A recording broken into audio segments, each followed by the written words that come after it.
The heart of Atlanta. Valley Sports South and Valley Sports Southeast. The heart of the fan.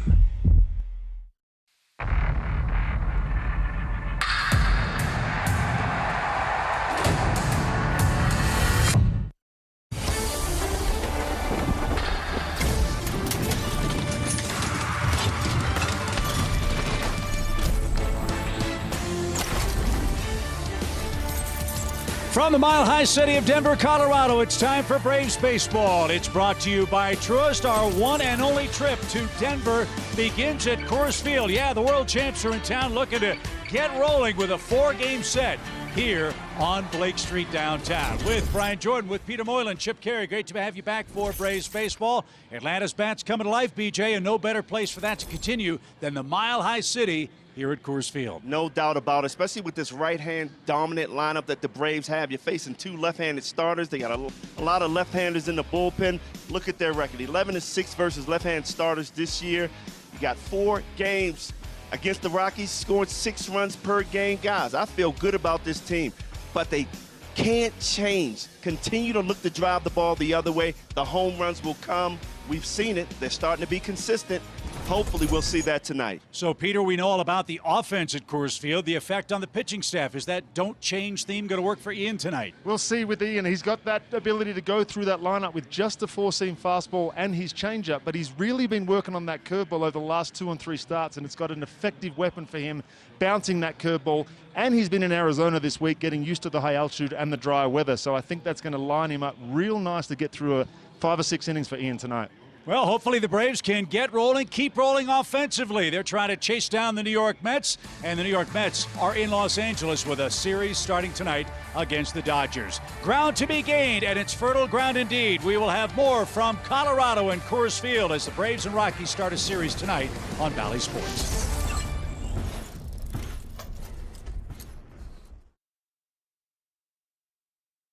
Man on the face of the earth.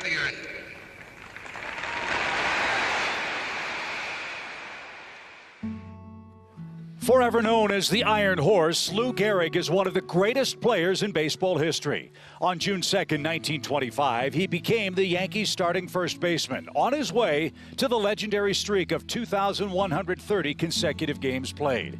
His farewell speech to the baseball world amid the struggles of a debilitating disease displayed the humanity and grace that have become synonymous with his legacy. That I might have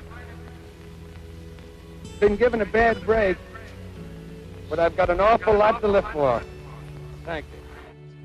Gehrig succumbed to ALS on June 2nd, 1941, and today, June 2nd, 2022, Major League Baseball honors the Hall of Famer with the 2nd annual Lou Gehrig Day, as we remember his legacy and all those lost to the disease that bears his name.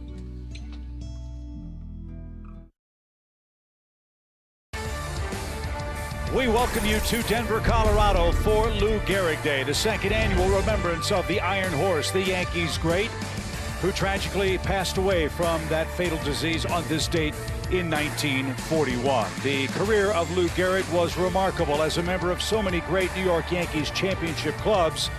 2,130 consecutive games played. That's why Lou Gehrig was named the Iron Horse. 2,721 career hits. Replaced Wally Pipp at first base on June 2nd, 1925. Took himself out of the lineup and was replaced by Babe Dahlgren on May 2nd, 1939. Was diagnosed later that year in June and, of course, passed away so tragically just 2 years later. Major League Baseball doing such a great job remembering Lou Gehrig and helping to hopefully find a cure for the fatal disease that bears his name. We continue with this great road trip for the Atlanta Braves. We're in the mile-high city of Denver, Colorado. Ian Anderson and Austin Gomber will get things started. The ball has been flying in the mile-high city. We'll get things started. Braves and Rockies, game 1 of 4, coming up right after the break.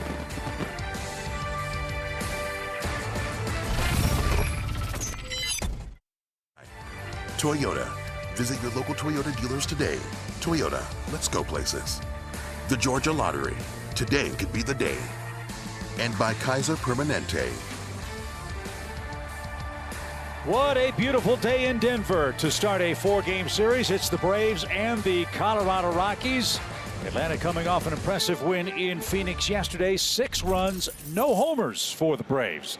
You know the ball's going to be flying, and hopefully it will for Ronald Acuna Jr. and company in this Toyota starting lineup for the Braves. Guillermo Heredia will play right. Acuna will be the DH today. A day off for Adam Duvall, who's expected to play 3 of the last 4 games in this spacious outfield in Colorado. Austin Gomber is the Rockies starter, and the first pitch, fellas, is whacked foul, and game 1 is underway in the Mile High City. Look at Austin Gomber here, 2-5. Like a lot of young starting pitchers, they're struggling to find a little bit of consistency. 2 starts ago, went 7 innings against the Mets, only gave up 2 runs, and then last start couldn't get out of the 2nd inning. Swing and a high fly ball deep toward left field, but drifting back, warning track wall is Connor Joe. Just enough room. Ronald just missed a leadoff homer. Wow, that's that dead ball, guys. I thought that ball was going to be way out off the bat. I mean, just a good pitch up in the zone. Ronald takes his nice, easy swing, but then Ronald looks like he just missed knew he it. missed it. Yeah, it looked like it got in on him a little bit. But it's Colorado. And that's what Austin's going to try and do to you, too. He's going to try and throw that fastball in on right-handed hitters, and he's going to try and slide the slider off of that. Has a changeup and a curveball, too, but mainly fastball slider. So Dansby Swanson, the hitter, with 1 out. And as you note, Austin Gomber's pitching in bright sunshine. The hitters are in shadows in the early moments of this 6:40 local time start at Coors Field. And Gomber works very quickly and was one of the principals that came back from the St. Louis Cardinals in the deal for Nolan Arenado. As you see this beautiful ballpark in Lodo, lower downtown in Denver. 2-0 pitch. Stays high. 3 balls, no strikes. Dansby's been real good lately, taking pitches, not swinging out of the zone, which tells me he is real comfortable at the plate now. Miles Diaz said that one's good enough. Looked a little high on the strike zone box, but called a strike. It's 3-1. I would assume, Peter, you know as a pitcher you're going to give up your hits. You just can't help the other guys with lack of control, right? Yeah, just like almost every start, you don't want to walk anybody, but especially here in Colorado, it's not just the altitude, it's the size of the park, it's the doubles, it's the triples, it's so big, there's so much room for everybody to cover. So guys, as we start this series, what are your 4 keys for victory tonight? Well, you know what, the offense, just keep doing what they're doing. You know, keep the line moving, take 1 hit at a time. They've been driving the ball the other way so good over the last week. And then we need Ian to get through 6 innings, save this bullpen, and boost his confidence up in the starting rotations. That's out of play, upper deck off to our right from Marcell Ozuna hitting 3rd. He's got a 4-game hitting streak for the Braves. Not coincidentally, the Braves have had 10 or more hits in 3 of their last 4 games and are scoring over 5 runs a game on average in that stretch. So they are coming to town, offensively speaking, flying high as that's knuckled off the netting. And just like that, Marcell 0-2. 10 homers, 22 RBIs for Ozuna. He'll be in left field tonight for the Braves. Austin Riley will follow him. Dansby Swanson is aboard here in the 1st inning, where the Braves have scored in 3 of their last 4 first innings. He's running. Pitch inside. The throw to second is way off target, and it clips Dansby in the foot, and it lands right behind the second base bag. That's a tough break. If that had snuck through, Dansby would have maybe been able to make 3rd. Or it was a good break because he couldn't find the ball, and if he had it taken off, knowing that it was actually under his left foot, it might have been trouble. What a great jump by Dansby. He's been running well all year long, being very aggressive on the base pass. His 9th stolen base of the year. 9 for 9. So a hit means a run with Ozuna in the box. 1 ball, 2 strikes. Love it when a guy gets his uniform dirty in the 1st inning. And Swanson with a big lead. And Ozuna didn't get that. A swing and a miss. And 2 men are out. Gomber did a good job going away. 1-2 count. He stayed away from Ozuna with a changeup. So with Riley coming up, let's look at our Fueling Up feature brought to you by Racetrack. That guy right there, Austin Riley, 10-game hitting streak, 5 home runs, guys. He is heating up, 10 RBIs. Look at the OPS, though. Man, he is locking in. The home run he hit the other day was just ridiculous. It was yesterday, actually. Yeah. I misspoke when I said we didn't hit a home run, but it was just an absolute missile. First pitch in the 7th inning. And he's coming to a ballpark where he has limited action, guys, but has destroyed pitching here at Coors Field. Yeah, last night it was, well, yesterday, 439. He crushed the ball.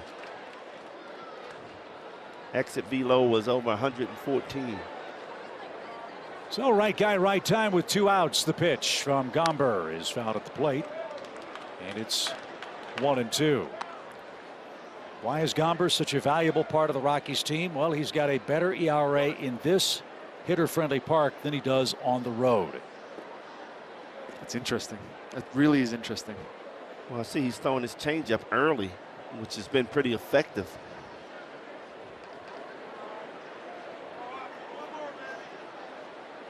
Almost got hit with that. 2 balls, 2 strikes. And Peter, I would think playing here at Coors Field, that changeup is a pitch that you can control a lot better. That's right? definitely one that's not going to be affected so much by the elevation. And what you're really going to look is if somebody throws a sinker, it's 9 times out of 10 it won't sink. That's the issue that guys have. Riley didn't get it, and the Braves are out of luck in the 1st inning. A walk, a stolen base, but a couple of strikeouts sends us to the bottom of the 1st with Ian Anderson ready to roll.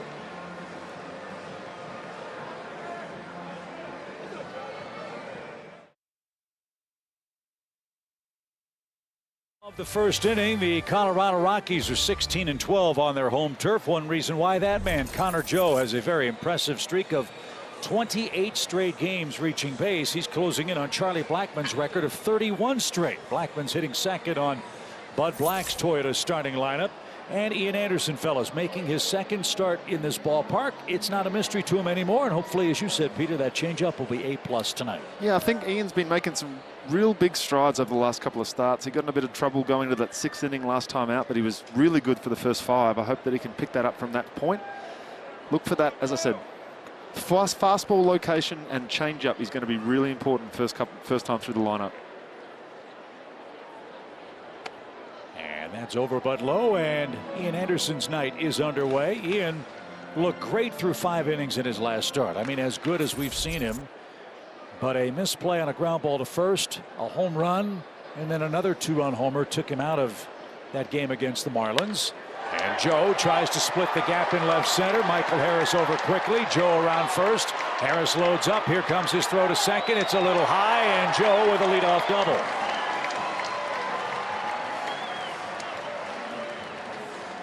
Well, I didn't get it out of my mouth quick enough. The biggest issues with Ian is getting out of that 1st inning. If he can get out of that 1st inning unscathed, you know, he's usually, after that, pretty effective. Right, that was the fastball. Middle, unfortunately for Ian there, but this also shows you a prime example of what can happen in this park. It's a ball that doesn't get through the gap, but Michael Harris does a great job getting over there, cutting off. It comes up throwing, and still Connor Joe's able to make it the 2nd. That's his 8th double, so his on-base streak continues. It's now at 29 games. And Charlie Blackmon is the hitter. North Gwinnett High School, Young Harris College, and Georgia Tech. You know all about Charlie Blackmon, who's had a great career. And this one hit to the right side and through for a base hit. Joe around third. He's streaking toward the plate. The throw is going to be cut off, and 2 batters in. The Rockies lead 1-0.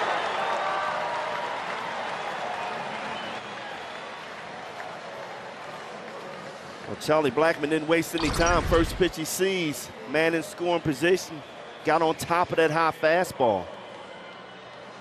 And that's just having a plan. Yeah. You know, if anything, if he hits it to second base, he gets him over to third base, but he found the hole for an RBI single. So Charlie Blackmon now with 24 RBIs. C.J. Cron is the hitter. We're told he's been arguably their best offensive player.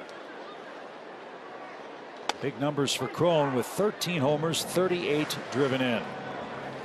And boy, he's found a home with the Colorado club after some previous big league stops. He's already up to 38 RBIs.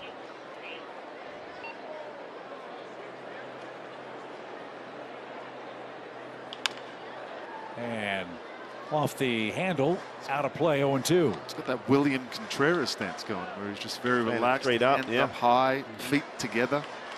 He had a breakout year when he went to Tampa Bay in 2018 and ended up with 30 home runs. But before that, he'd always been pretty consistent, just didn't get consistent playing time.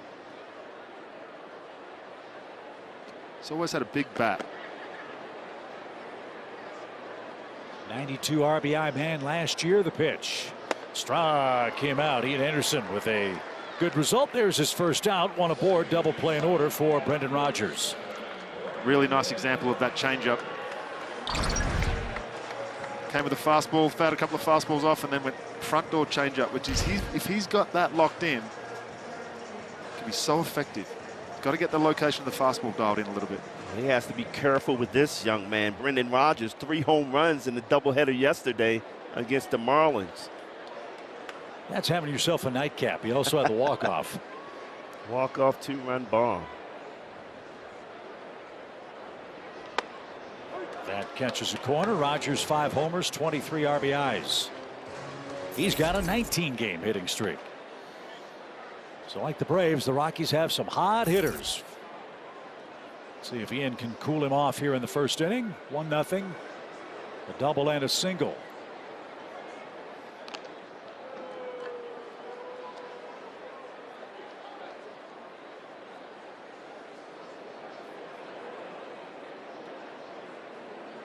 I want to know how this offense was held to just 1 run in that first game yesterday against the Marlins. No balls and a strike. Swing and a miss. That had some good movement. Do you remember when I showed you that highlight of the 96-mile-an-hour changeup? Yes. That was the guy that started yesterday. For Miami. Well, hope we don't see him anytime soon. It's 5 miles an hour. That's unfair. Harder than my average fastball. Well, Youth was served for the Marlins in that game. As the 0-2 pitch on the way, and Anderson comes back to get Rodgers. But one thing we know about Coors Field, a couple of early hits will certainly get your attention, and Ian Anderson has come back with 2 perfect pitches for 2 strikeouts. And I like that sequence right there. 0-2 count. He didn't waste pitches. He went right after the hitter, which we've had problems with in Arizona. Finishing guys off. Yep. This is Ryan McMahon. McMahon is the Colorado third baseman, hitting .244.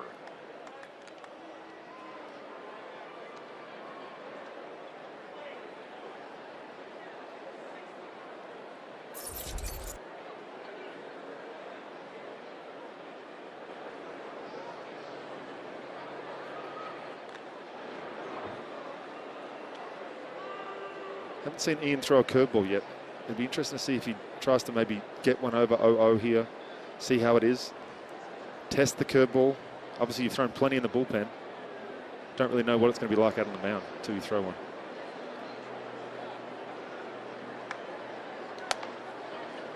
Fastball, collarbone high, 1 ball, no strikes. For McMahon, who's signed to a long-term contract through the 2027 season. Again, he has the unenviable task of following Nolan Arenado as the Colorado third baseman.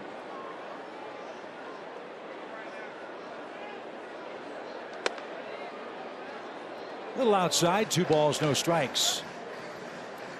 I don't think anybody can follow Arenado. To me, he is the best third baseman in the game for the last 4 or 5 years. Arenado now with the Cardinals as Anderson sets and fires, and that one is shot into right field past Ozzie. Already up quickly, and his strong throw into Dansby. That's the 3rd hit of the inning, and Ryan McMahon is aboard. Blackman stops at second with 2 outs. I really like the way our defense in the outfield is getting to the ball quickly. I know when you play here at Coors, you got to play deep, but they are reacting very quick. Yeah.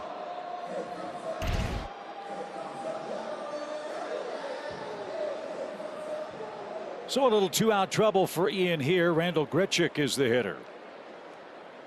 The Rockies got him from Toronto in late March. And Grichuk with 5 homers. Little tapper over the mound. And at the second base bag, Ozzie will take care of that. Ian Anderson, a nice job of limiting the damage. A leadoff double, an RBI single for Charlie Blackmon is all Colorado gets in the home first inning.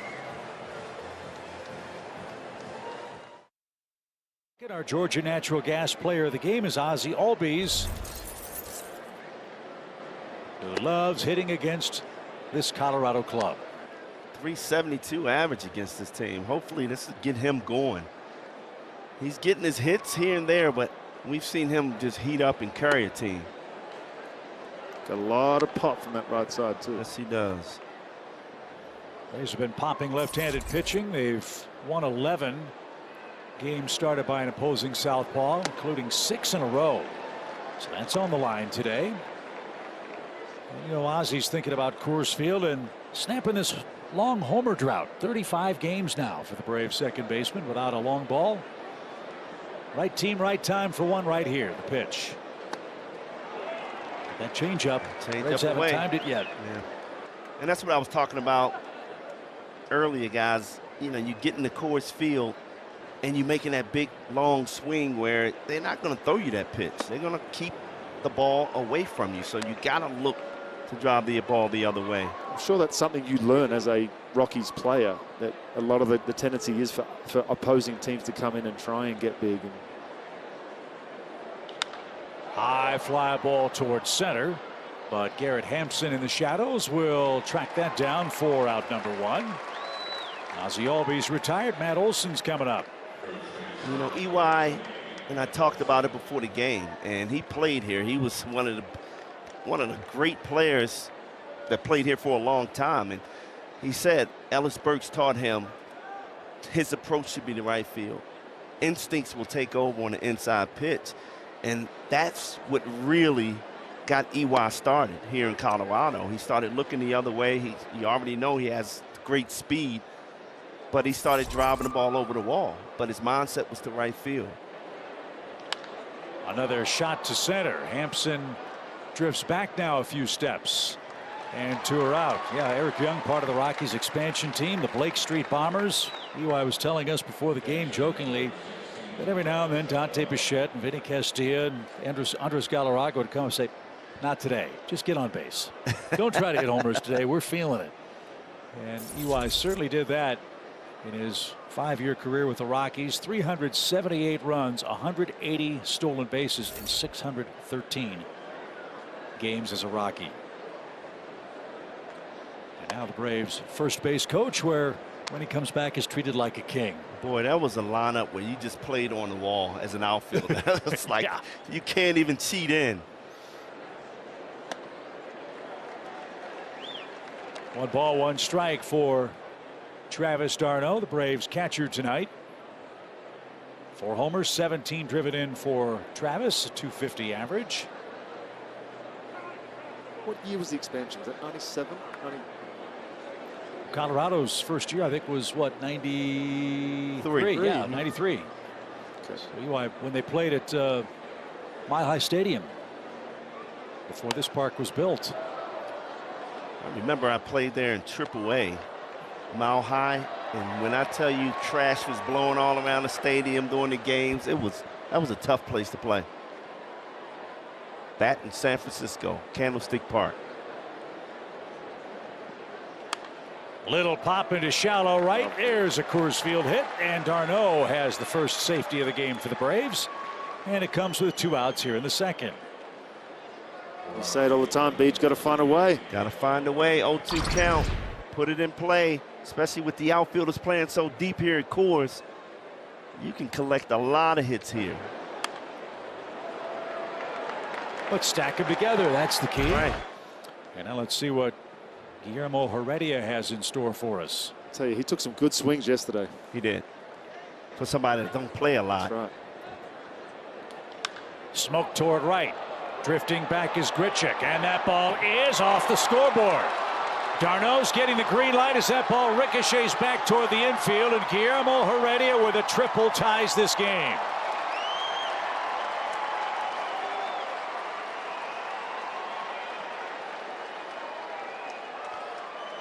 You know, I talked to Heredia before the game, and I said, keep squaring up those balls. They're going to fall for you first at bat. Looking the other way, he drives that ball off the wall for a triple. You could see him squaring up some balls yesterday, and again today, aggressive on the first pitch, not letting him get to anything off speed, going up there with a plants in, first pitch fastball middle, and taking advantage. Great job. Almost hit it out. Yeah, good for him. Getting the opportunity to play, taking advantage of it. Another lefty for Michael Harris to keep that swing locked in too. So Heredia for his career now is 5 for 8 at the plate at Coors Field. That's his second RBI. It ties our game at 1. And now Michael Harris with 2 hits in his last 7 tries. Takes one over the outside corner. And he's starting to settle in. Only 16 at bats, but what a great sign yesterday. Staying back on a lefty, driving it off the center field wall in Arizona, which is a long way.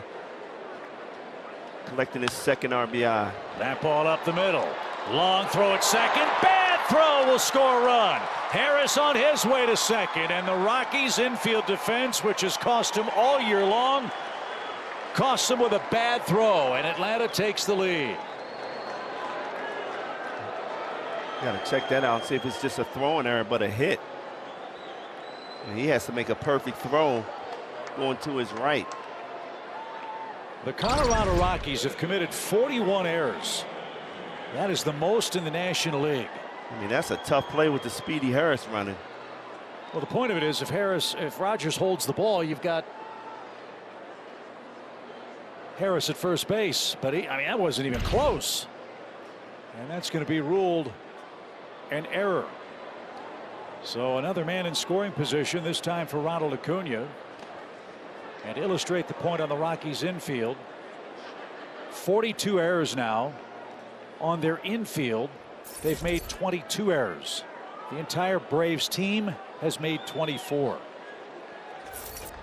It's got to be frustrating. I would fight for a hit in the air on that play.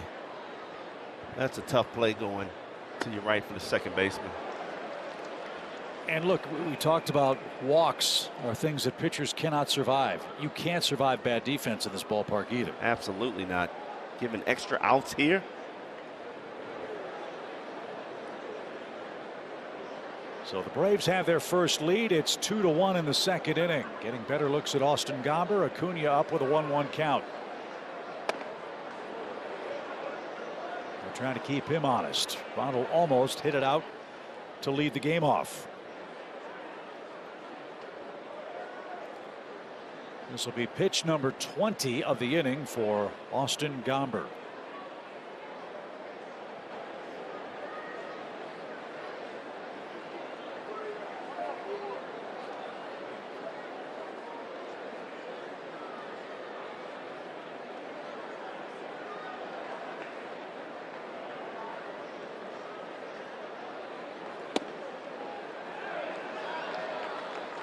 Terrific eye. That was low. Yeah. 3 balls and a strike. Good patience by Acuna. Staying in the strike zone here. Bit of chirping already from both sides, which is lads. 3-1 pitch and fouled back. Again, the changeup. He is unrelenting with that pitch. So the old saying, if he threw it 3-1, pretty good chance he'll throw it 3-2. Let's see if Ronald can time it and bring home Michael Harris. All this trouble with 2 outs. I used to live by that rule. Yep. I think it's changed a little bit now, but I used to live by that rule. I can say that now that I'm no longer pitching. 3 balls, 2 strikes. And it missed badly inside, and Harris with a good read. He'll move up on a ball in the dirt.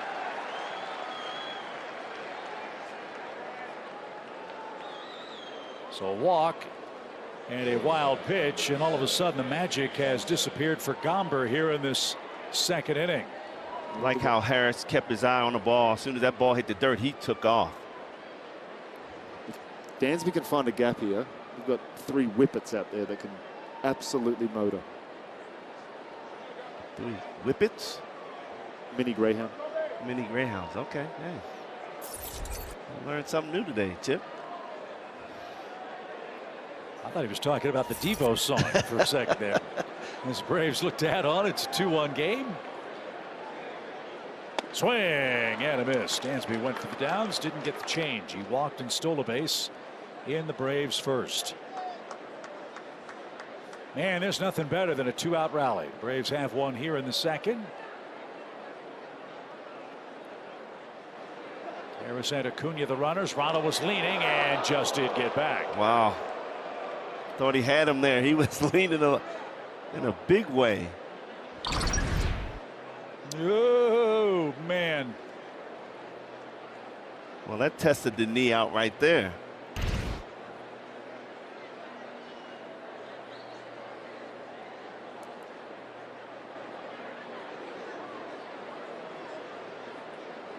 Ton of real estate on the right side for Dansby. Acuna leads.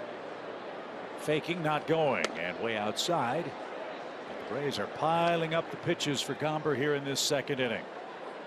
Love it. Keep it going. He's up to 40 now in total.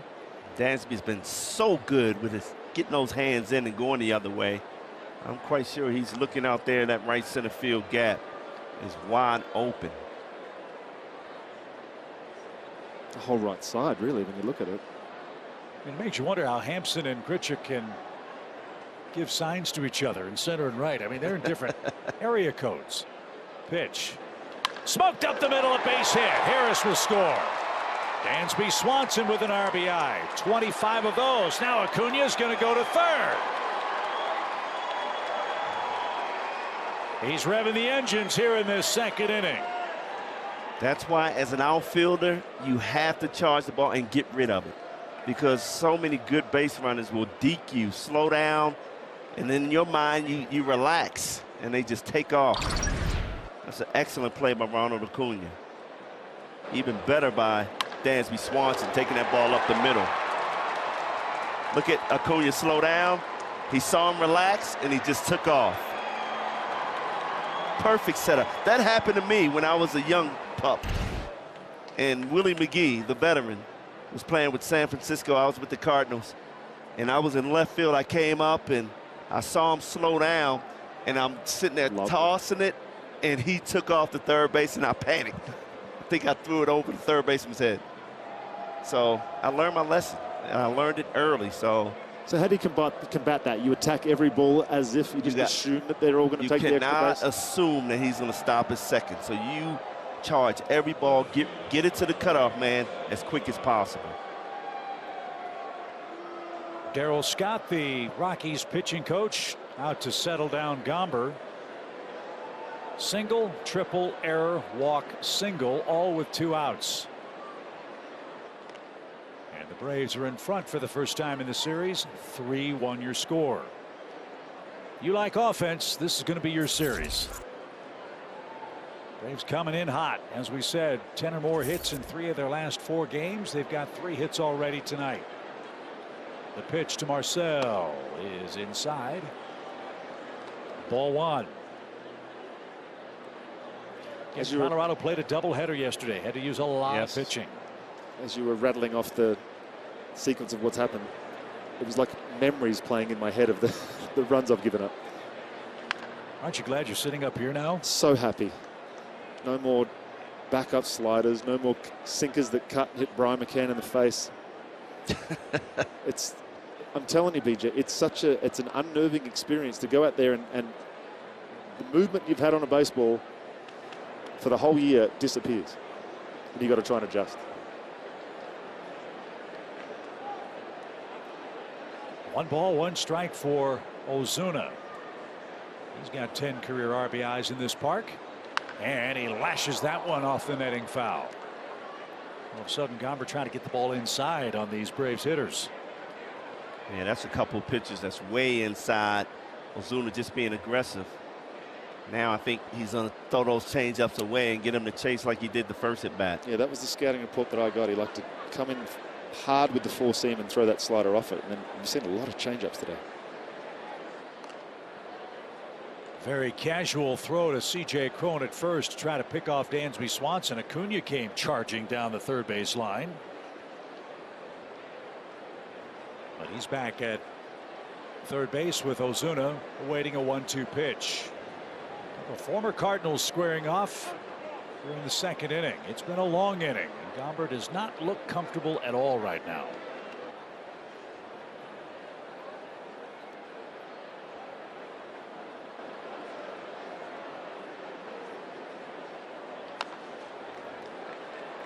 Fought it off.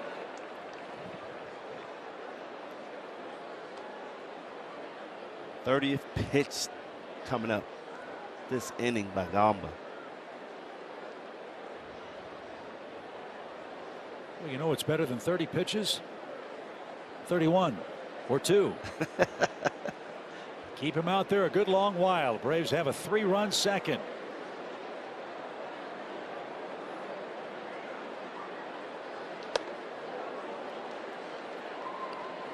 Two and two.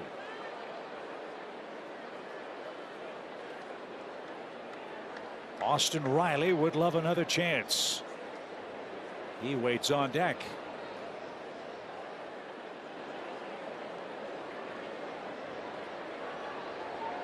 The lefty ready. Here it is. On the ground to short, and the flip to second is in time, and that will retire the side. Terrific 2-out rally for the Braves. They pick up 3 runs, 3 hits, a walk, and an error. Ian Anderson now has a lead. It's 3-1 Braves heading to the home second.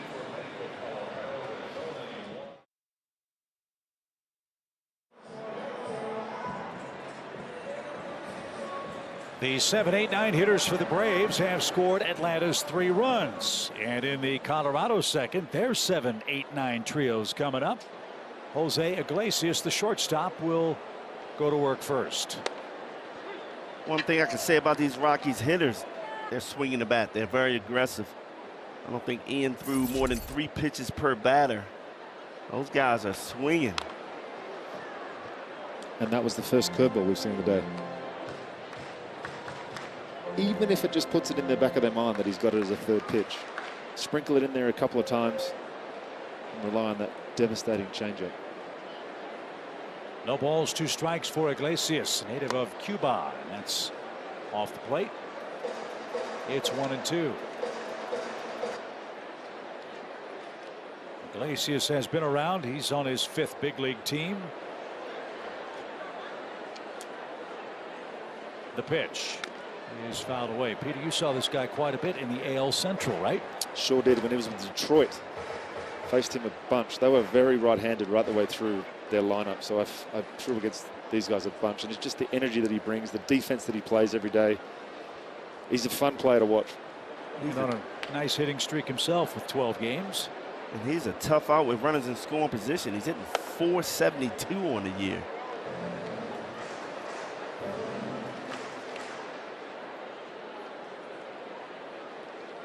So 2 balls, 2 strikes from Ian Anderson to Iglesias. And that's bounced foul at third. In a perfect world, you love to have your pitcher have a shutdown inning. You'd love to see him have the quote-unquote easy inning. I don't think there's any such thing in this ballpark when you face the Rocky offense. And Anderson now, after getting ahead 0-2, has run it full. 3 balls, 2 strikes.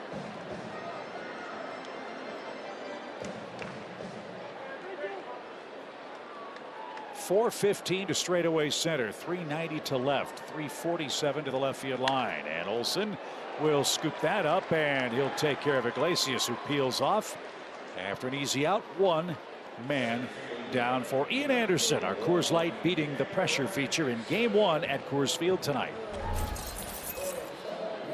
Ian Anderson, last 6 road starts, 4-2 with a 2.50. Really nice whip, and that opponent average 180. Keep that going. It's really made some improvements over the last few starts. It's been noticeable. Garrett Hampson, their center fielder, digs in and couldn't check his swing. There's a strike. 224 average for Hampson, a homer, 8 RBIs. Love the fact that he's being aggressive with that first pitch strike. Ian is.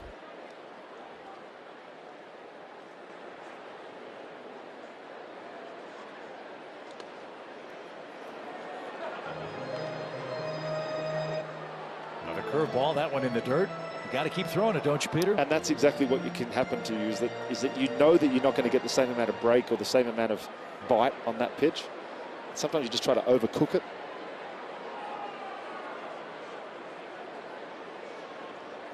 One. Outside corner. That was a beauty. Wow. Hampson didn't think so. It's 1-2.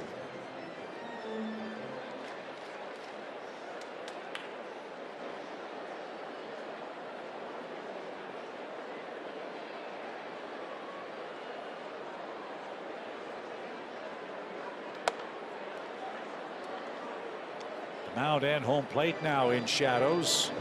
Big patch of sunlight behind the pitcher's mound and into straightaway center field. But a great hitter's background in straightaway center, all those evergreen trees.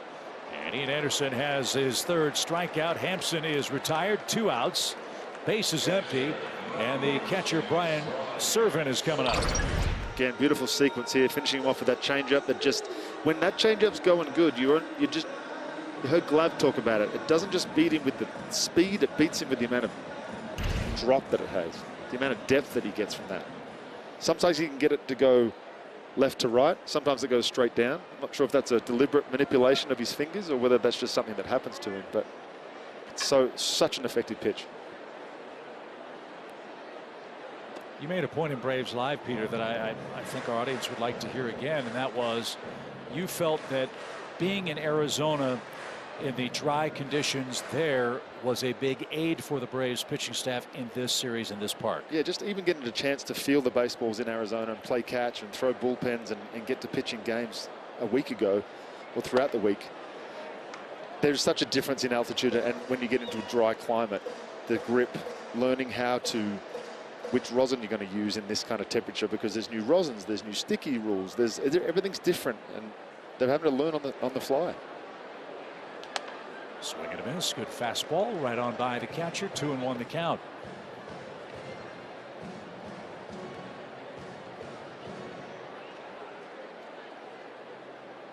Max Fried goes tomorrow. Spencer Strider Saturday. Charlie Morton on Sunday. That's how the Braves line up for this series. The pitch. A little pop. Olsen foul ground over near the Colorado dugout, and that will be caught. That bounces into the stands where a fan from Arvada, Colorado makes the play. And Servin now, a 2-2 count. Some say Arvada, some say Arvada.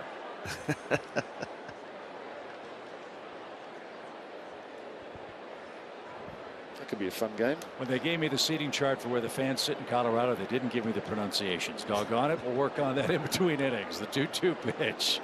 Strike him out. Nice pitch from Ian Anderson. 3 up, 3 down in the Colorado second, and the Braves booming bats go back to work. It's 3-0 Bravos with Austin Riley set to go in Atlanta's third inning.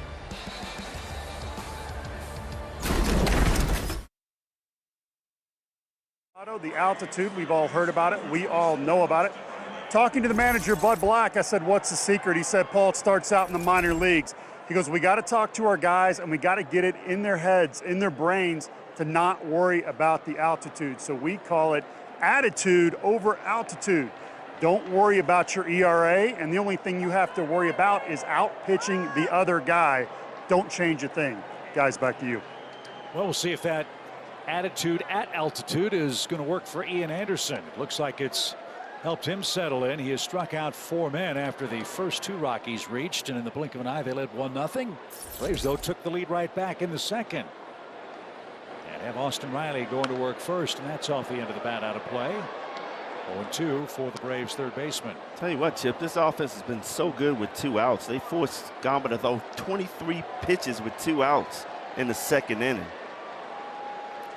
That's pretty good. It could be a difference maker late in the game. That's a full inning with 2 outs that we forced him to throw extra.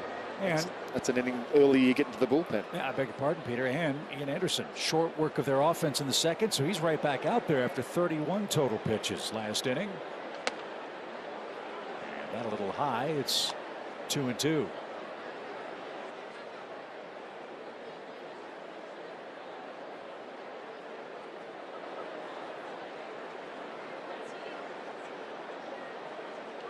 Strike 3 over the outside corner. That freezes Austin Riley, and that's the first out.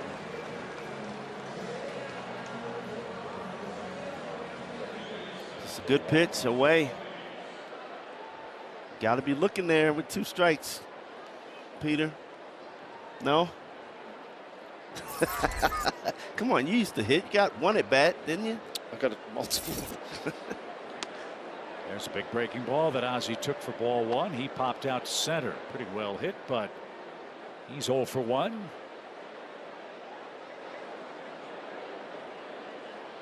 Swing and a drive. That ball's hammered deep left center field. At the track, at the wall. It's off the base of the wall. And Ozzie Albies is in at second with his 13th double.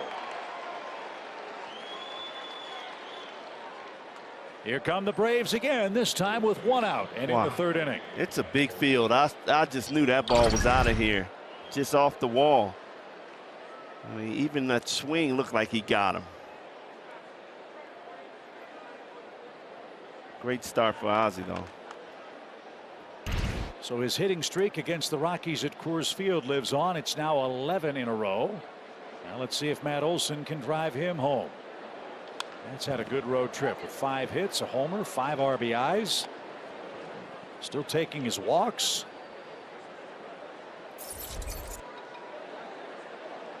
Six of his last 7 hits have gone for extra bases. And the thing that I love about it, he's being more aggressive with his swings. 0-1 count.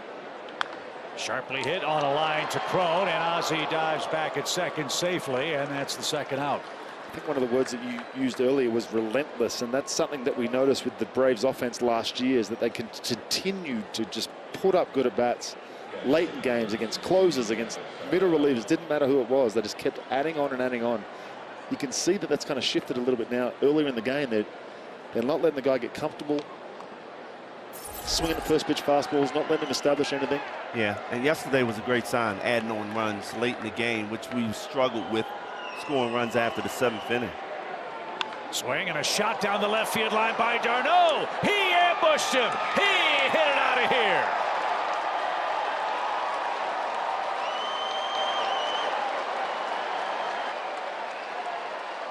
d'Arnaud's 2 for 2. He's got a 2-run homer. And after scoring from first on Heredia's triple, a much more leisurely stroll around the bases here in the 3rd inning. The Braves add on. It's 5-1. First at bat, what did he do? Go to right field with a single here. He knows what Gamba's been doing early in the count, throwing the ball in. He went up there with the approach. I'm going to swing and take my chances on the inside fastball, and boy, did he not miss that.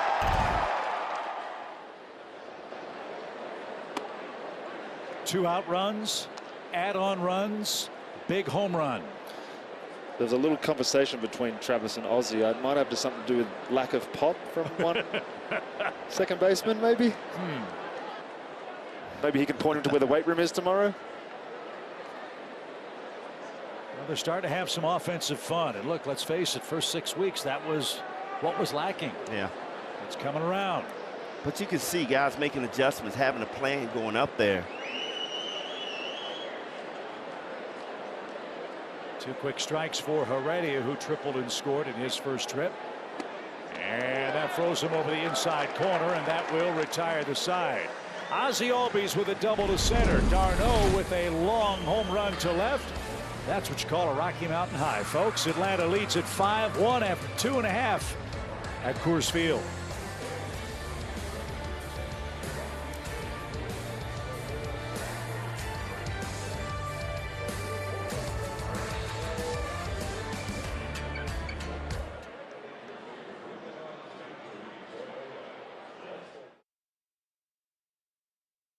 Homer from that man, Travis d'Arnaud, who's 2 for 2. Ian Anderson now with 4 runs to play with. He'll start the third with the top of the Colorado order. It's Connor Joe, who doubled and scored in the first inning.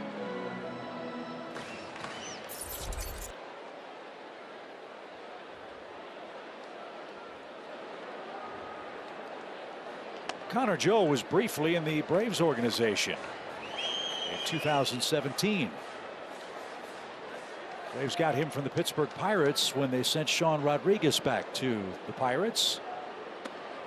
And now Joe has made his way to the big leagues with the Rockies. Nice player. Yeah, good looking player. And there's the active on base streak. Paul Goldschmidt of the Cardinals is ahead of him. 2-1 count. Ball 3 low for Connor Joe. Anderson hasn't walked anybody. He's surrendered 3 hits. He has struck out 4 in his first 2 frames. And he lost Connor Joe with a high fastball. Leadoff man aboard in the Rockies' third for Charlie Blackmon.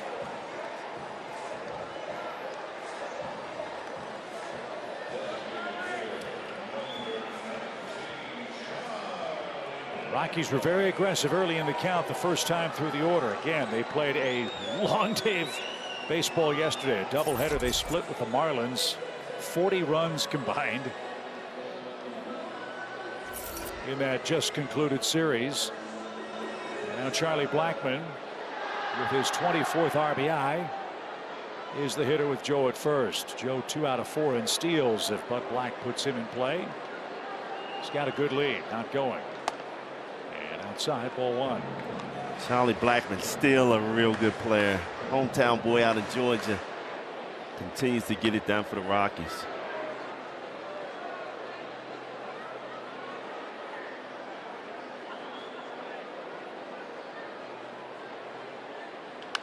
Lash the other way. Ozuna comes on and traps it.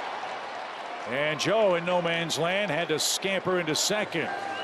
So a walk and a single. Blackmon hits one to right, now hits one to left, and the Rockies have a 3rd inning threat.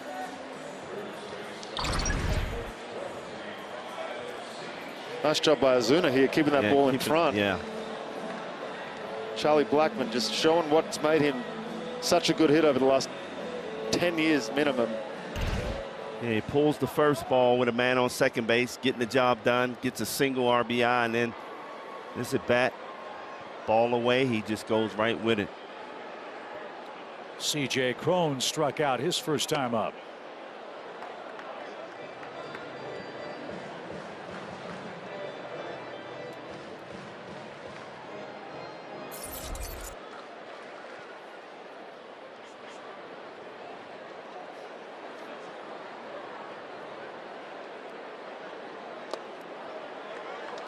First time through the lineup. First pitch strikes. Now all of a sudden he's falling behind hitters the second time through. As a pitcher, you know they were aggressive your first time through. Is this sort of strategy, or? I think he's not trying to give him anything middle early on to be able to lift, especially with CJ up there. On the ground, Riley, tricky hop, second base 1. Ozzie the turn, double play, runner at third, 2 out. As I like to say, when you get a hitter 2-0 with runners on base, sometimes when you have something like a sinker or a changeup, you can really use that effectively. They're trying to get big. They're thinking fastball count. They're trying to be a hero with runners on base. You can really use that aggression against them, and you saw that there. Ian Anderson throws a changeup, perfect changeup. What a play by Austin Riley as well. Bad hop. Tricky hop right there. So Brendan Rodgers, the batter, he struck out his first and only time up. Runner at third, 2 outs. Shift on for Rodgers. The 11th Rocky with a 3-homer game in their franchise's history. You can see Ian, he's really trying to avoid that middle miss. He missed a couple of times early on, middle with that fastball. First 2 hitters of the game. He's really trying to locate that. off the netting foul. How can a catcher help you with that, Peter? Is there anything Travis can do behind the plate? Yeah, I mean, I think they work so well together as it is. He knows what it's going to take to get Ian in the right spot, but I think sometimes you can see them over-exaggerate with their positioning. They'll come really far in or really far off, trying to get you to move your target, but then it also makes it tougher for the umpire to call that pitch if you've started so far out. 1 ball, 1 strike.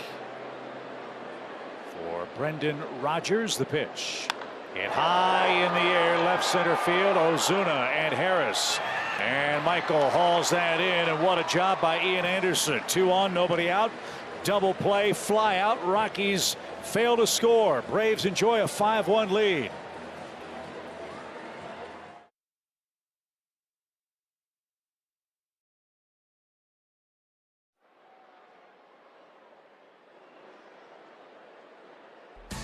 Hey, we're off to a great start in Colorado. Braves baseball is presented by Truist. Paul Bird, Brian Jordan, Peter Moylan, Chip Carey with you. The Braves, with 5 2-out runs, have taken their first lead in the series. And Michael Harris is the hitter leading off the 4th. Some good fortune for Michael, guys. They had a scoring change after his 2nd inning at bat. Instead of a 2-base error, they gave him an infield hit, an RBI. There we go.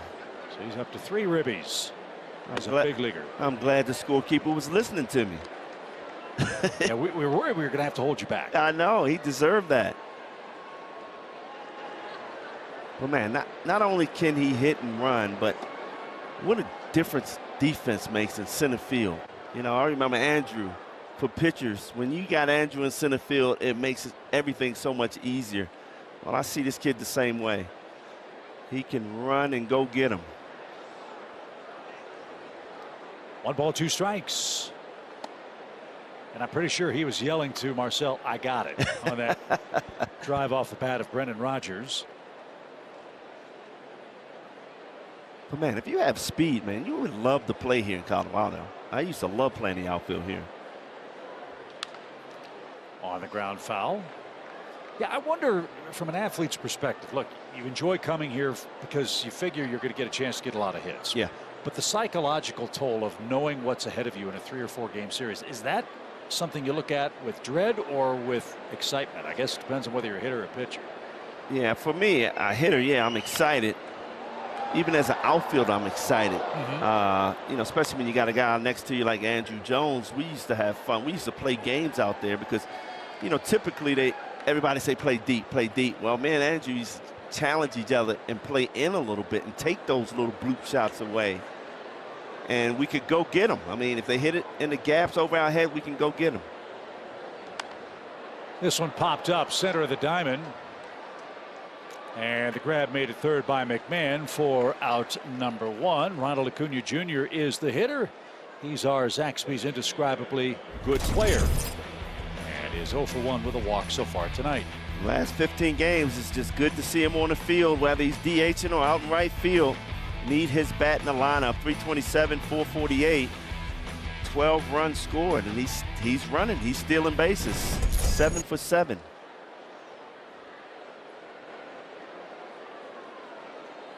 The Gomber pitch is inside for a strike. Just in contrast to Brian, I think my plan was just to make sure that I was still on the team by the time I left. 0-1 pitch is again to third. McMahon's got that, and he loads up for the 2nd out. But again, as a pitching staff, you're talking to Colin McHugh before the game about pitching here. He played here roughly half of a season, and he said the recovery was the hardest part, not so much the pitching, because you know you're going to give up hits and runs, but how do you recover from that? Yeah, it puts a toll on your body. You throw more pitches. You try to do more with the pitches that you have because you know that it doesn't move like it usually does. So by the time you've left here, you've had to run in from center field, which doesn't look far on television, but when you're running in from that bullpen and then you got to try and gather yourself and throw some pitches, that can take the wind out of you as well. So you're already starting from a lack of oxygen starting position than what you're normally used to. Another chance at third. McMahon near the bag, and a low throw that is dug out by C.J. Cron. So Gomber had a much-needed 1-2-3 inning. It's in the 4th as the Braves go back to work defensively behind Ian Anderson, ahead 5-1. of the fourth inning at Coors Field in Denver. This Lou Gehrig day. Join Major League Baseball in the fight against ALS. Visit MLB.com for ALS to learn more about it. That's a team I wish I was around to have seen, the 27 Yankees. You what? And Murderers Row. Oh, man, I wasn't. There are days I feel like it, but I wasn't. Pitch to McMahon is out of play, foul.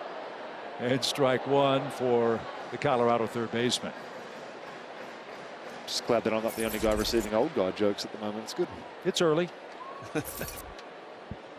McMahon, Grichuk, and Jose Iglesias are coming up. And foul back. Aggressive, BJ. They're not letting anything go past. Yeah, but I love it. 0-2 count.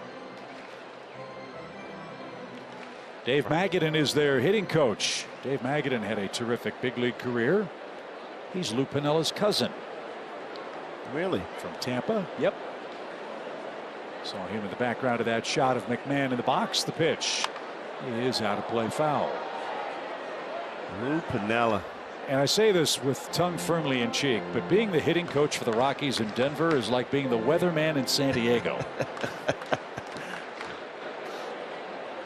Right? I mean, yeah, great job to have. Great job to have.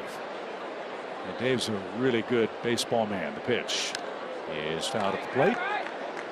Still 0-2.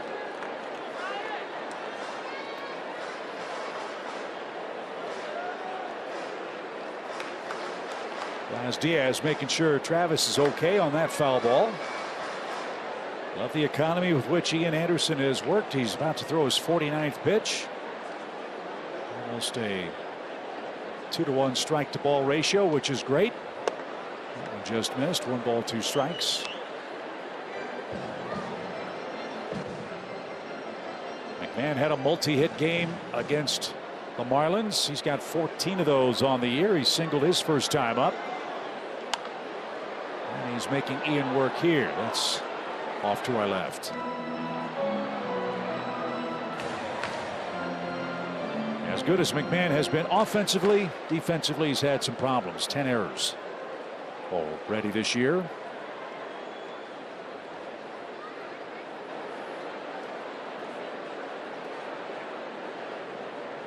Big shift on for him with nobody out, and just missed.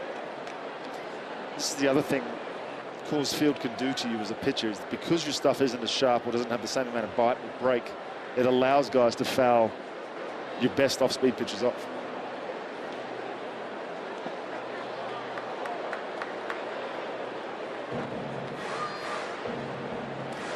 This is the 9th pitch of the at-bat. Just talking about how economic he's been.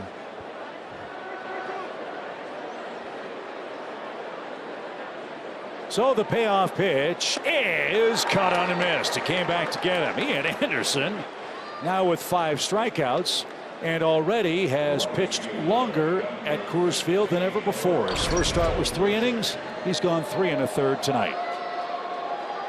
Really relying on that changeup. It's just so good. It's almost like they could know it's coming. Yeah. And if it's a good one down in the zone, they've just got no chance. Randall Grichuk bounced into a force play and is 0 for 1.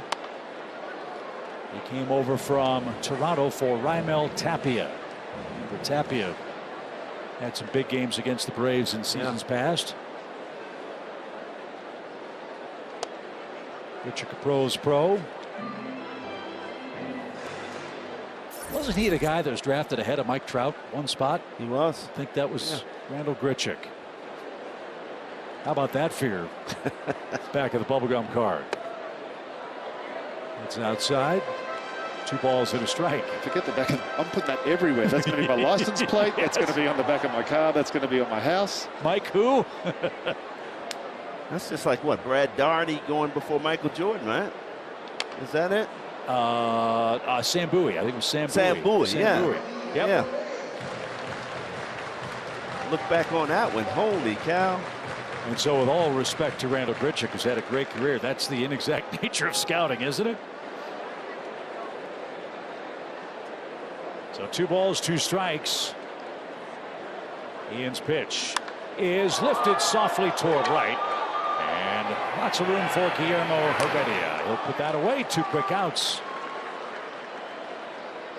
And here's Iglesias, who rolled out to first back in the Colorado second. This is a different looking Colorado lineup than many figured we would see at this point in time. Remember, one of the big acquisitions was Chris Bryant.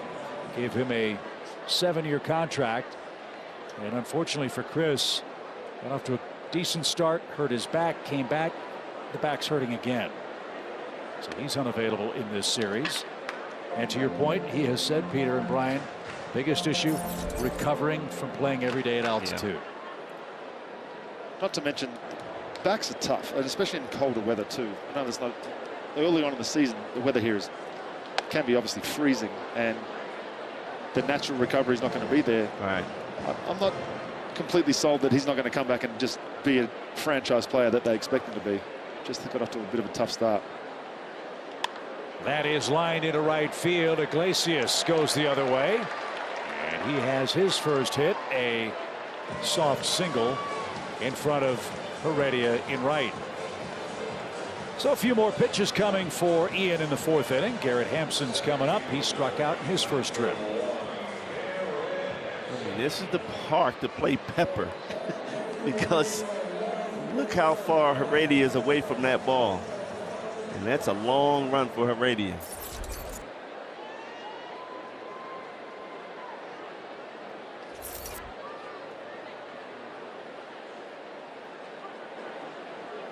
Runner at first, 2 outs, 5-1 Braves. 3 in the second, 2 in the third.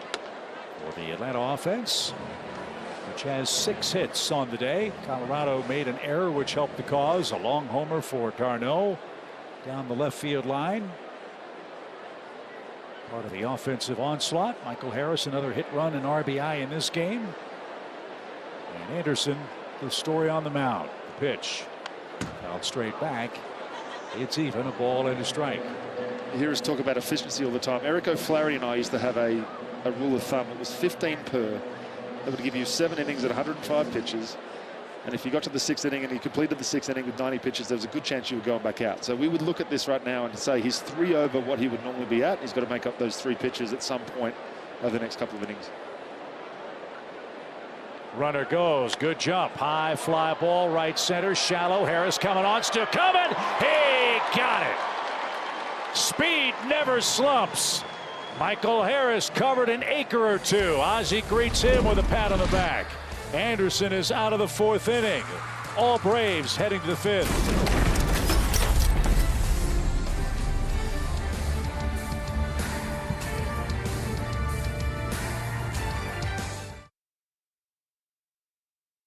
First game in Denver tonight. Great catch to help Ian Anderson get out of a little mini jam in the 4th inning. Now we head to the 5th with Ozuna, Riley, and Albies coming up. 5-1 Atlanta. The pitch. Swing and a shot headed for the left center field gap. That's going to get down. Nice job by Joe to cut that ball off, and Ozuna has a leadoff hit. Good start for Ozuna there after 0 for 2 start. Gets that fastball in. Didn't try to do too much. Normally he's trying to go yah-yah there, but he didn't. He just wanted to get a base hit. Exactly what he got. Get this inning started. Austin Riley, 2 strikeouts. Not this time. He ambushes. Back-to-back hits. 2 pitches, right? Yep. So Riley with an 11-game hit streak. Just relentless. Look, after d'Arnaud's home run on that first pitch inside, everybody's going up there looking for that same pitch. And they're getting it. The sound that makes, BJ. Yeah.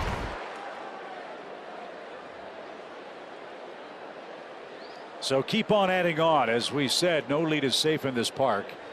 You get opportunities to score, you better, because the game can turn on a dime. Here in Colorado, Ozzie with a double and a run. 2 on, nobody out. Yeah, this is one of those situations where you're not going to see the gentleman's agreement where you get up by 6 or 7 and everybody stops running and everybody. No, this is going to be a track meet for 9 innings. This is important playing here to add on runs every inning.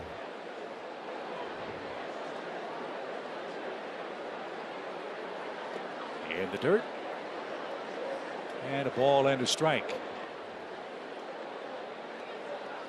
Braves in this stretch of 29 games against under 500 teams. They're 7-6 in the first 13 of those affairs. And off to a good start tonight against the Rockies.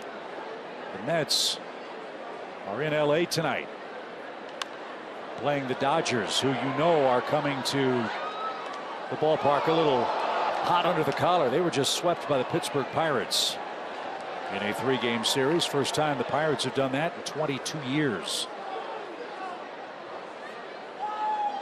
One has a $60 million payroll, and the Dodgers is 260. I lost count. But it's up there. The 1-2 pitch is on the way, and a little dribbler hit toward third. That's going to advance the runners and maybe more. Everybody's safe. 3 straight singles. Keep the line moving. Put the ball in play. Good battle with 2 strikes. Swing and bunt. It's exactly what makes what Bertie was saying earlier. You can't worry about your ERA. You can't worry about what's happening. You've just got to try and get the next out, because this is what can happen. You can give up a couple of flare to Ozuna, a hard hit by Riley, and then an infield single, and all of a sudden you got bases loaded, none out. And Matt Olson a chance for serious damage. Action's begun in the Colorado pen. Ty Block is up.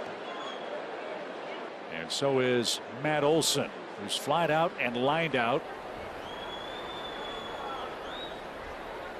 And looking for his first hit. 0-1. A Brave at every base.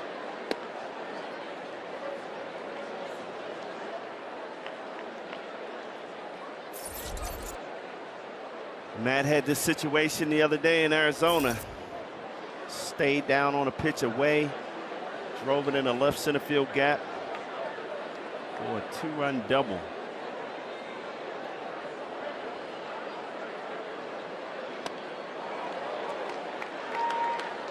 One ball, 2 strikes. Olson with 4 career grand slams. He'd settle for a base hit or a deep fly ball right here.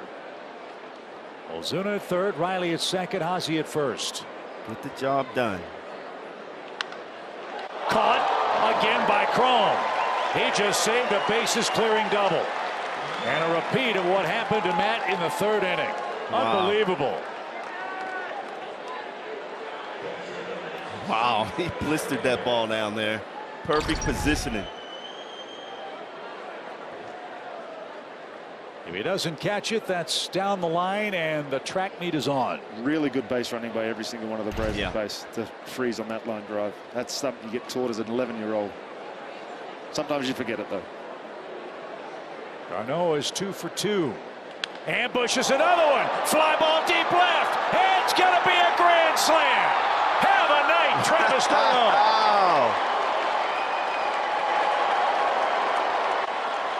Wow, that's being aggressive right there, Peter. That's 2 at-bats, 2 pitches, 2 home runs. And 6 RBIs. You talk about yeah. Man. Wow. First team grand slam. Oh, that had to feel good for Darno. That curveball, that curveball, yeah. but almost same location. But in, Yeah. you know, he's looking in. Took a pulled changeup, first at bat, almost the exact same location, but on a curveball this time. Stay back and almost the same spot. Nice job, Trav. So the Braves have 10 hits again. 4 times in their last 5 games. They've scored 9 runs. Darno 3 for 3, 2 homers, 6 runs batted in. And we are not out of the 5th inning in game 1. Fly ball Heredia, but this one right at Connor Joe for out number 2. You know, the great thing about that is Look, you can't help but feel some pressure because Contreras is swinging a hot bat and catching really good games. So this is huge for d'Arnaud. I know a lot of people were starting to question, hey, do you play Contreras a little more and sit d'Arnaud? Well, there it is. That's why you don't do it. Michael Harris, 1 for 2 with a run. And held up. Downstairs, ball 1. It's always fun to talk to players who visit this place for the first time. We'll catch up with Michael tomorrow and see what he thinks of Coors Field. I guarantee you this is bigger than any park he's played in the minors. Oh, yeah. Talk about the improvements. That take right there, BJ, that's a tough slider. Early on, he was trying to basically swing at everything. Didn't want to get he caught. Was getting out front, just trying to put it in play. Now, he's Michael Harris. Stay back and drive it.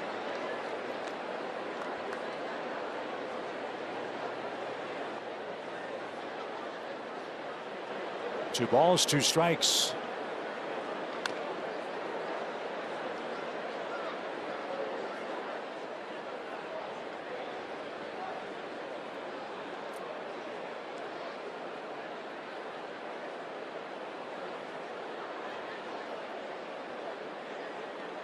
Last start for Mr. Gomber. He gave up 8 runs in an inning and a third. He's given up 9 tonight. The pitch. Oh, what a rip. Oh, he looks so comfortable now. Way better than the first 2 games.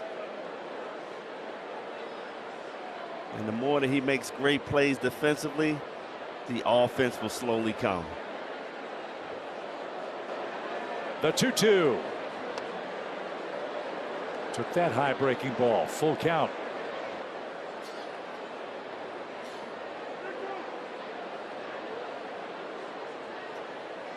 They have worked this young man over tonight. The pitch.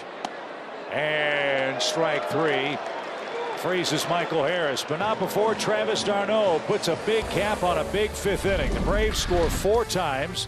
d'Arnaud with the Braves' first grand slam and a new career high in RBIs. He has 6 of them. We're only in the 5th inning, and it's 9-1 Braves in game 1. RBIs and 2 home runs already tonight. Now he'll get Ian Anderson back in harness and go to work in the bottom of the 5th inning. Brian Serven is the Colorado catcher. Ian Anderson has an 8-run lead in Denver. And the 9-1 2-hitters are coming up. Serven struck out his first time up.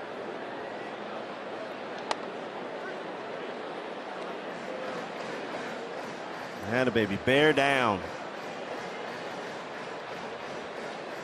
And this is the part of the game that's tough on starting pitchers when they get a huge lead, isn't it? As a player playing behind them, a lot of times you feel like they start pressing and walks come. Why is that? I'm not sure. I mean, you'd think that it would allow you to relax a little bit, and I think that's maybe the problem, is that they do relax a little bit. You think you don't have to be as fine.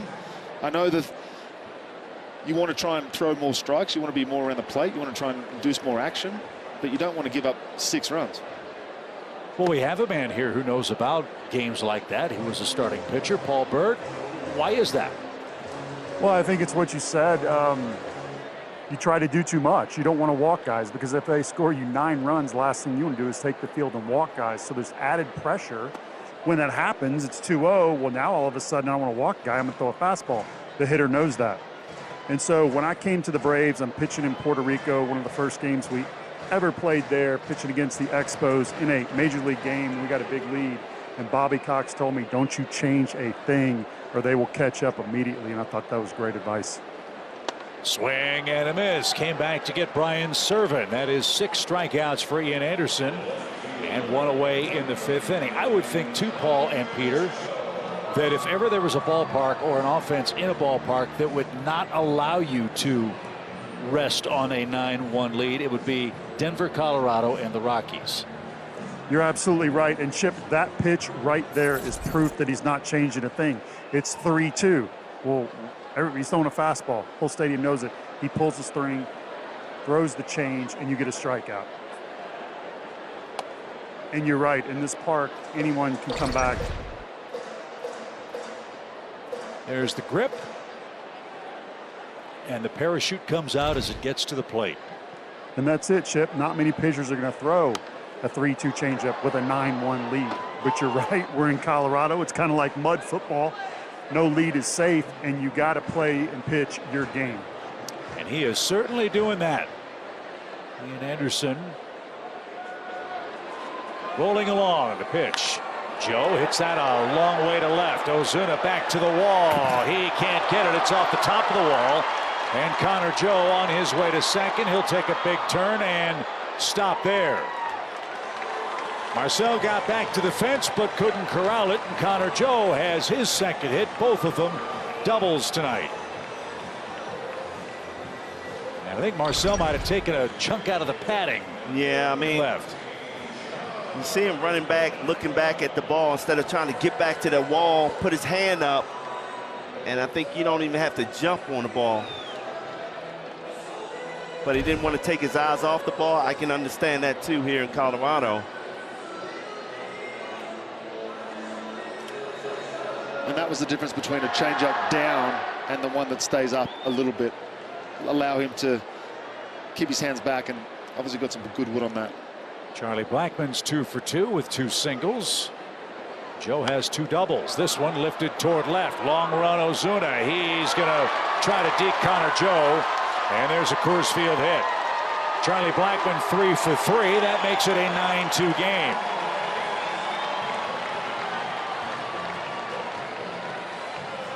And this is exactly why we say no lead is safe. Making some good pitches, but you got crafty hitters like Charlie Blackmon. RBI situation. Not going to do too much. Put the ball in play, hit them where they're not. BJ, I got a question for you. Having relieved and started here late in my career, I would actually position and help with the outfielders as a fly ball pitcher, but I never knew whether to tell them to play deep or to play shallow. What do you recommend here? That's hit a long way to left center. Ozuna twisting, turning, and it's gone. C.J. Cron has hit a homer. And this is what we're talking about. 9-4.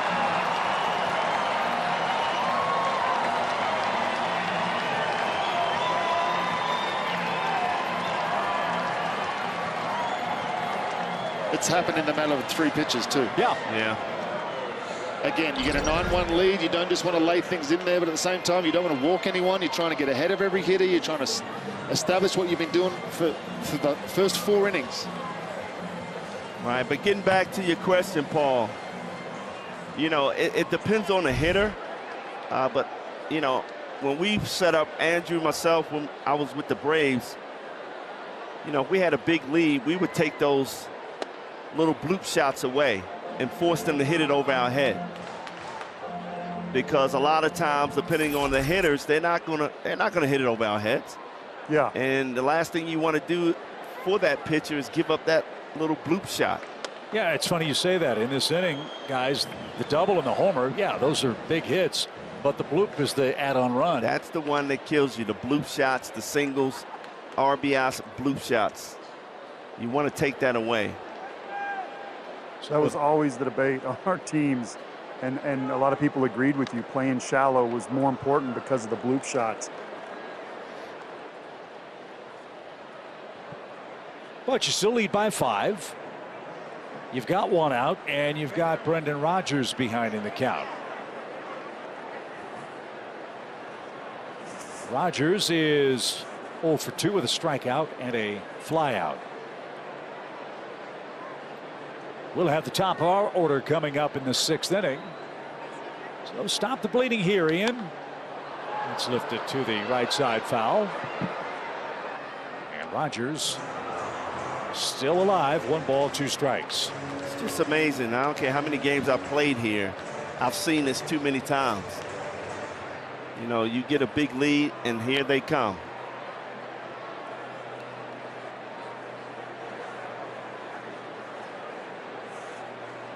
The 1-2.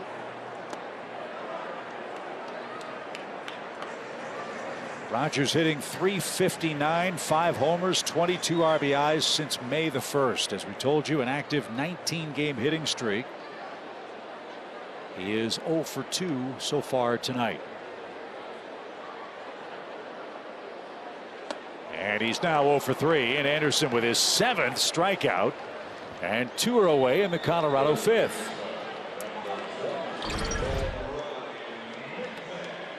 That's the one that when it's down there, it's pretty tough to one, stay back, and then obviously put any kind of wood on it there, Beach. Especially when it's coming out of that same angle as that fastball. That's such a tough pitch. So Ian's matched his season high in strikeouts of 7. He did that against the Padres out at Petco Park. He's got 7 in Colorado tonight, and he's ahead of Ryan McMahon, who's singled and struck out as well. Ian's career high in punch outs is 9. He's done that 3 times.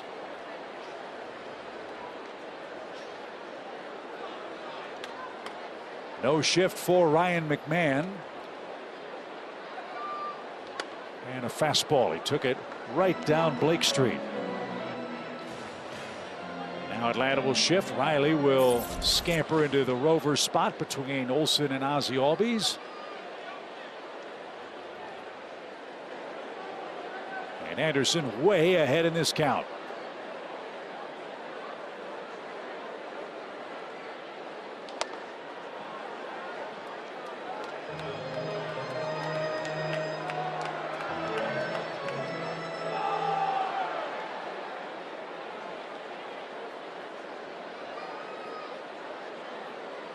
The 1-2 pitch. Mike Machlinski says he held up 2-2.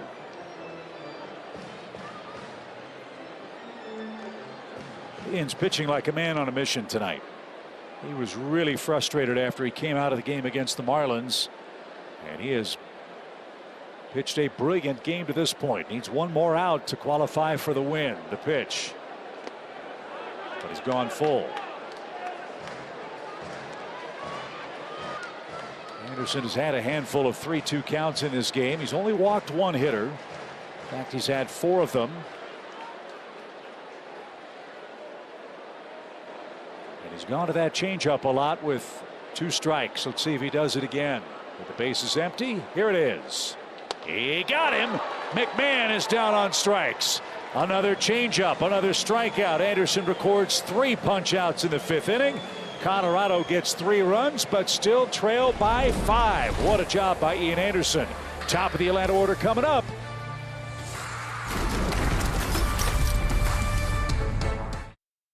The 6th inning in game 1 of 4 here in Denver. With that in mind, let's take a look at our Liberty Mutual Insurance field coverage for the Braves at Coors Field. Hey, last 7 games, 5.7. We already beat that one, guys. 9 runs already today. 12 home runs. We just keep adding on that bottom one. Runners in scoring position, getting it done. Well, we need a few more. Ty Block is on, formerly with the Giants and Orioles. He was born in Denver, Colorado 31 years ago. Now pitching for his hometown Rockies. 5.26 ERA in 13 games. Used to be a starter with the Giants, if I remember correctly. You are correct. And that's in for a strike. Funky delivery, got a little bit of a pause and a kick. Goose step before he lands and throws.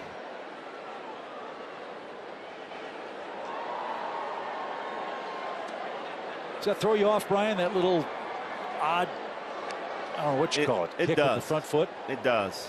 I didn't like pitchers that, you know, kind of deceiving. Nomo was. Line drive into center. And that's over the head of Hampson. Ronald Acuna around first. He's on his way to second. And the Braves have another hit. Number 11, Acuna's on the board. He's got a double, and the Braves trying to answer here in the 6th inning. Good start to the inning. Just a good job. Fastball away, going with that pitch. Line that ball to center field. We were talking with Brian Snitker about Ronald and his legs, and Brian made a good point. If Ronald was full strength, he might think about a triple on that play. He has been told by the training staff to save that burst for when you need it. Yeah. So he was already in scoring position. He pulls in with the double. And I'm sure for Ronald that's a difficult thing to do, but he knows how important it is until he's a full year out from the knee surgery. Yeah, working so hard on that knee. I mean, it takes a full 12 months for the other muscles to catch up. Dansby took a shot, didn't get it. And we saw him get thrown out at third the other night in Arizona. You can kind of see him going around second, kind of limping, and you know, you can tell he's not 100% yet. But you'd take an 85% Ronald any night. No question about that. 0-2 pitch in the air toward right center field. Long run. That ball's near the wall. That ball is off the base of the wall. Ronald will score. Back-to-back doubles for the Braves against Ty Blach. Atlanta now 6 for 11 in this game with runners in scoring position, and they add on 10-4 good buddies in game 1 here in Denver. I love it, man. The strength that Dansby has to right center field is unbelievable. That ball is off the plate, change up away, and he just reaches out there and hits it off the wall. That's, man, that's when he's at his best. So 10 doubles for Swanson. He's got a 2 RBI night. And Ozuna took a shot at right. Talk about add-on runs, so important. That is huge to score that run. And hopefully more this inning. Almost looked like Dansby was going up there looking for that changeup. He swung through 2 fastballs and then he drew a changeup, and it was a perfect pitch, and he drove it. As a pitcher, I'm looking at Dansby's first 2 swings and thinking, I'm not going to give him what he wants. Well, that's been a pattern of even Gomber. Come in, fastball, fastball, changeups away.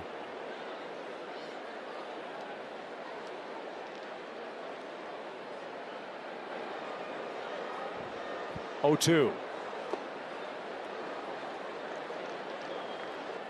Well, the seeds of this game might have been sown yesterday in Phoenix, where the Braves won 6-0. They had 12 hits.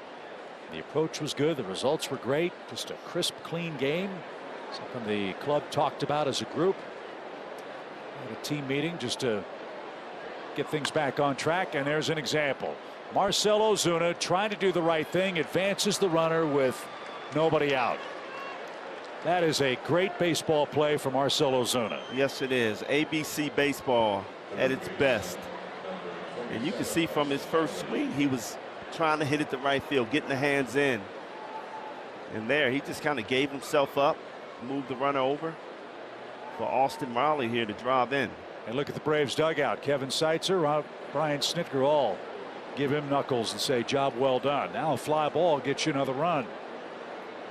And who better than Austin Riley to provide that? He's going to do more. That's a shot at the 375 side. The Braves are peppering that wall. Riley with a double. 3 doubles in the 6th inning. 2 runs are in. And Austin Riley's 2 for 4. I keep saying it, Chip. This is relentless. This is the approach that we've seen from these guys for 3 straight weeks. And it's so encouraging that it continues to just put such good at-bats together, BJ. Yeah, that's down and away. He kept his head down, and he's just so strong. But you play the game the right way, good things happen. So Riley at second, Albies in the box. And the Atlanta offense is having some fun tonight. 11-4 leading. They've got 13 hits.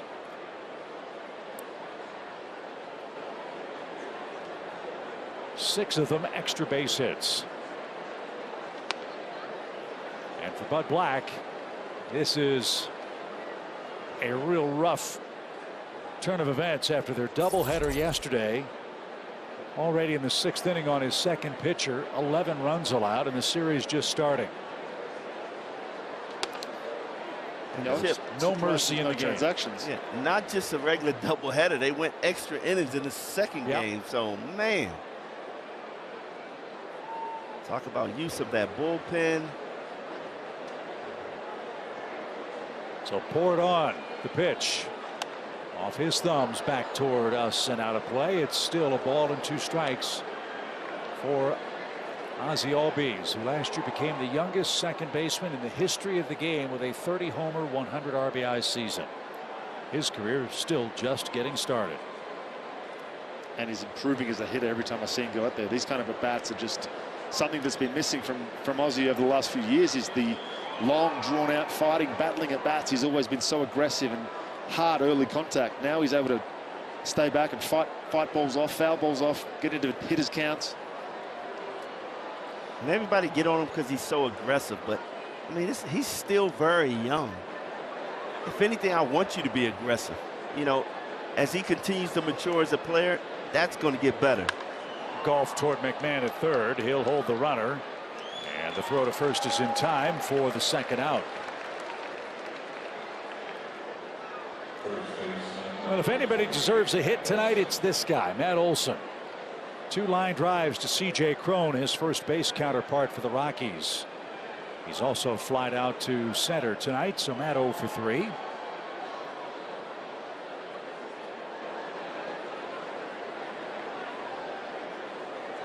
A beautiful night in Denver. The pitch, and Olson missed badly there. Strike 1. Yeah, Olson was looking dead red fastball first pitch. He let that go the bat before this one. He took that fastball.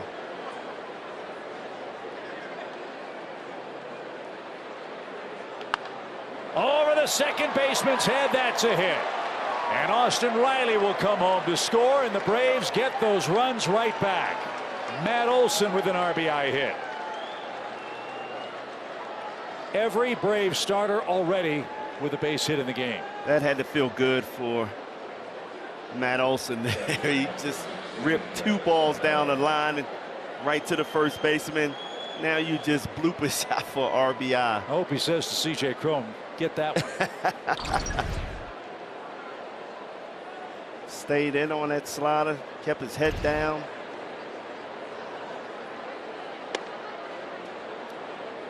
Well, here's the hottest man. How do you not swing at that first pitch? You got 2 pitches, 2 home runs. Wow. He's reeling him in, Brian. Yeah, he is. Pitch. Oh, what a rip. Might have been the fact that it was 4 inches outside. Well, it was a strike. It's close enough to swing. 2 homers, a grand slam, 6 RBIs for d'Arnaud, a new career high. And the 0-2 pitch is out of play.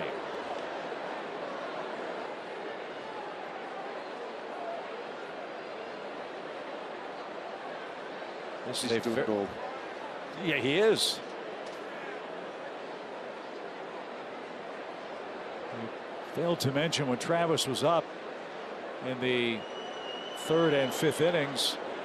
He's been one of the Braves' best hitters with runners in scoring position. He showed that tonight with 2 hits.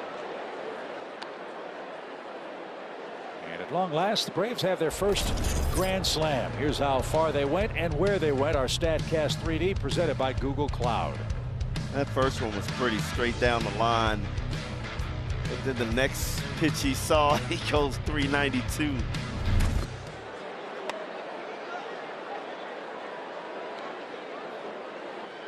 And he's so good going the other way also.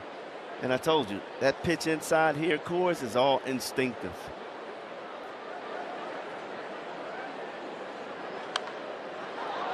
And even in this at bat, look at the swings he's getting. Look at the pitches he's fouling off, forcing Block to maybe make another mistake. A very impressive night at the plate for Travis d'Arnaud tonight. Huge gap in left center for him with 2 outs. The pitch is up and away, 2-2. Sidebar to this nice offensive inning. Ian Anderson gets a little extra rest after the Rockies scored 3 runs in their 5th inning. The pitch is squibbed out towards second. And Rogers will make the flip to first, and that will retire the side. 7 come to the plate. The Braves get 3 doubles and 3 more runs.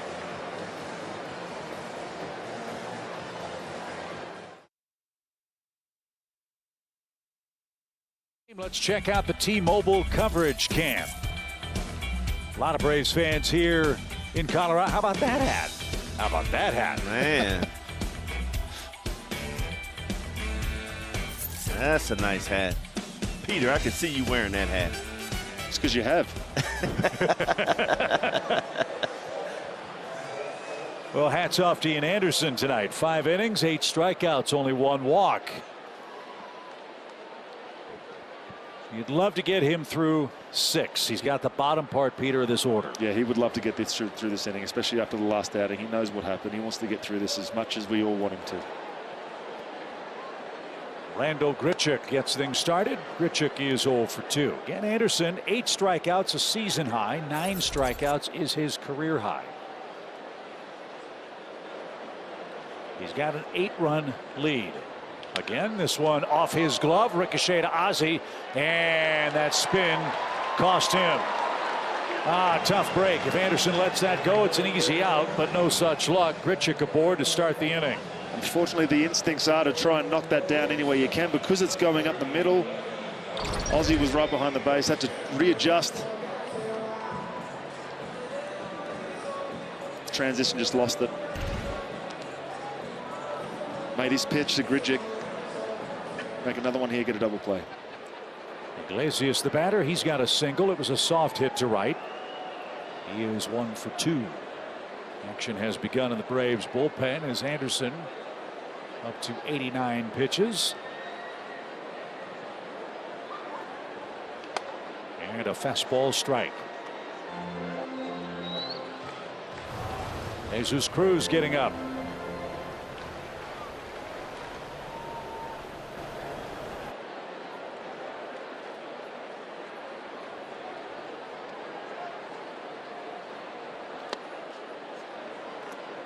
For those of you watching at home, that was the universal sign for he's ready from the bullpen.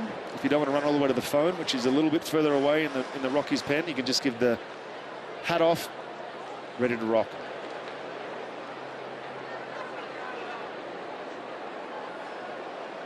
One ball, 1 strike.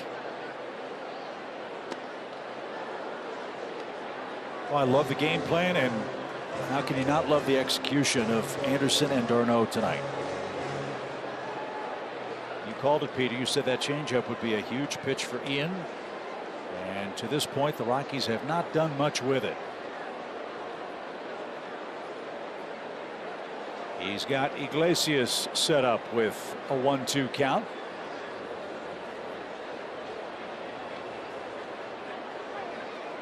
And a late time call. Oh, Anderson was about to tumble off the mound. Hate seeing that.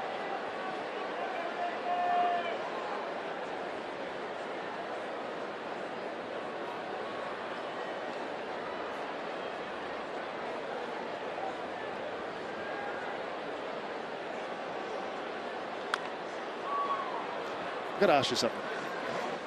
When you call time that late, are you trying to get a glimpse of the pitcher's hand to see what grip he had? Because he was midway through his motion, would have had the pitch grip that he was going to throw. Do you try and catch a glimpse? No. Okay. No. That was my thought process. Every time someone called time so late on that, I'd just try and drop the baseball so they wouldn't see what grip I had. 1-2. Little rollover foul at third. And Iglesias is still alive. And Peter, back in my day, we did not call a late time like that because Roger Clemens was a pitcher like that. The next pitch is going to be right in your back.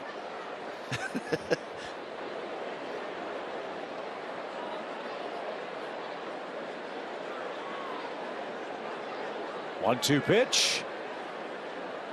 Here it is. Slow roller out toward Ozzie. There's one, and Dansby, what a turn! What a turn! What a turn! Wow.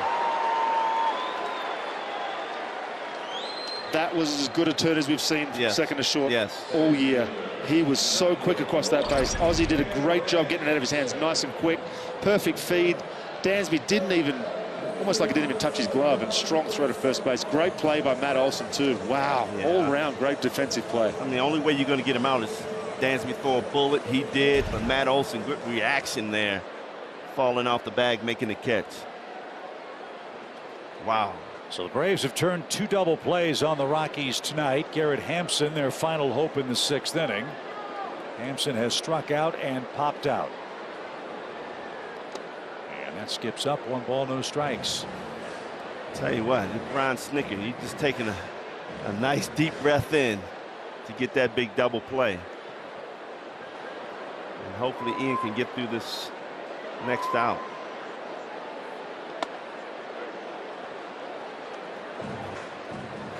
And Anderson has pitched in Colorado once in his career. 4 runs in 3 innings. He walked 4 men in that game and gave up 2 homers. Tonight, only 1 walk. And that one into the Colorado dugout. That might have gotten somebody who tumbled back off one of those elevated benches. Hampson, a very late swing, and somebody might have worn that baseball. Hope everybody's all right. Wow, that was scary.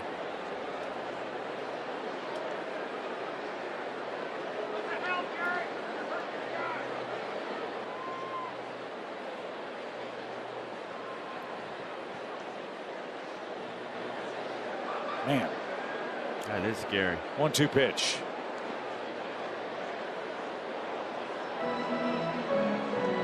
I remember I got hit in the dugout one time. Ball ricocheted off the wall. And I was just laughing at my teammates because the guy hit a foul ball in it. Everybody's diving, and I'm sitting up top laughing at him. The next pitch off the wall bust me right in my cheek. Ow. Who was laughing? Not me. Not anymore. It always comes back to get you. Don't tempt the baseball gods. The 2-2 pitch. Hit high in the air to left. Marcel retreats to the 390 side, and that one's going to clear the fence.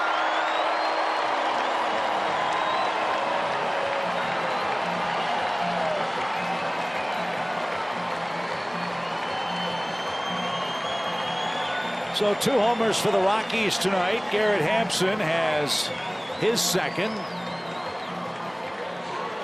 And Anderson will start anew with the 9th place hitter, their catcher, in what's now a 12-5 game. Went to the curveball. Yep. And that's exactly what can happen with the curveball. You saw him bounce one before, tried to make the adjustment, and just doesn't get the same sort of break that you think it's going to get. Yeah, that stayed up. That was a hanger. Brian Servant made his big league debut on May 21st. He's facing the world champs for the first time tonight, and he's 0 for 2 with 2 strikeouts.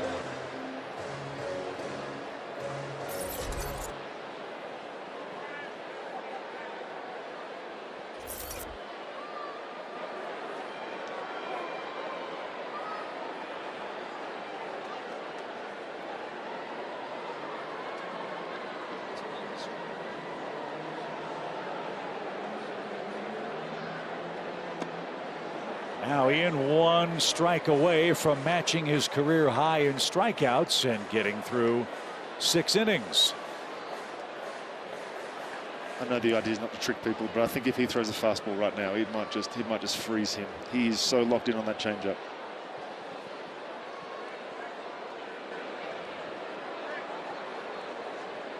The 0-2.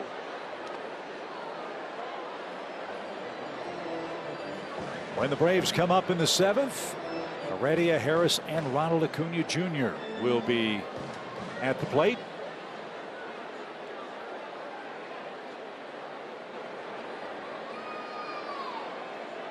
Now the 1-2 pitch. Fastball frozen, Peter. Great call. Ian Anderson has equaled his career high in strikeouts with 9. 6 brilliant innings at altitude. He enjoys a 7-run lead as we head to the 7th.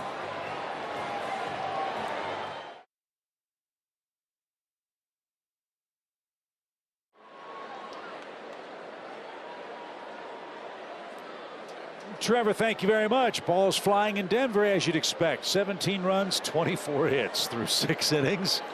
There's nothing like a game at altitude as Guillermo Heredia laces one into the stands off to our right.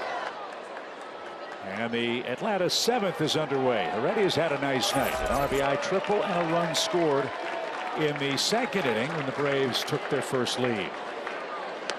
And they haven't looked back. Yeah, I hope he gets another hit, a couple more hits to get him going. I know he doesn't play a lot, but man, when he plays out here in Colorado and defensively, we need him out there.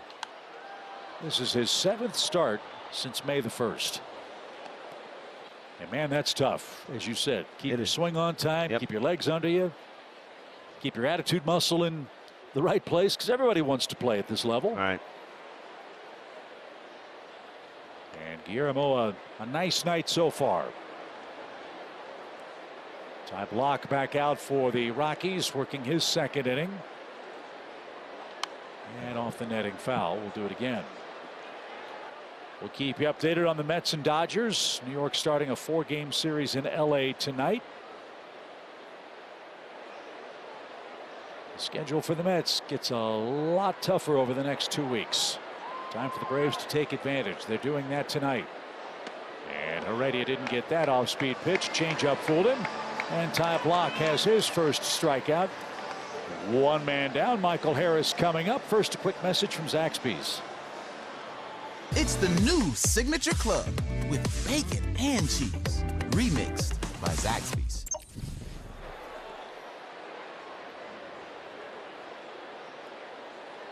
Another lefty-lefty matchup for Michael. A hit, run, an RBI. A couple of great catches in center again tonight. You talk about important and perhaps unheralded players in this series. Harris certainly is one of those for the Braves in center field. Pitch. Michael's going to know he's played 4 games of baseball when he leaves Colorado. That's for sure. That's right. Day off Monday back home, then Oakland in town on Tuesday. The pitch.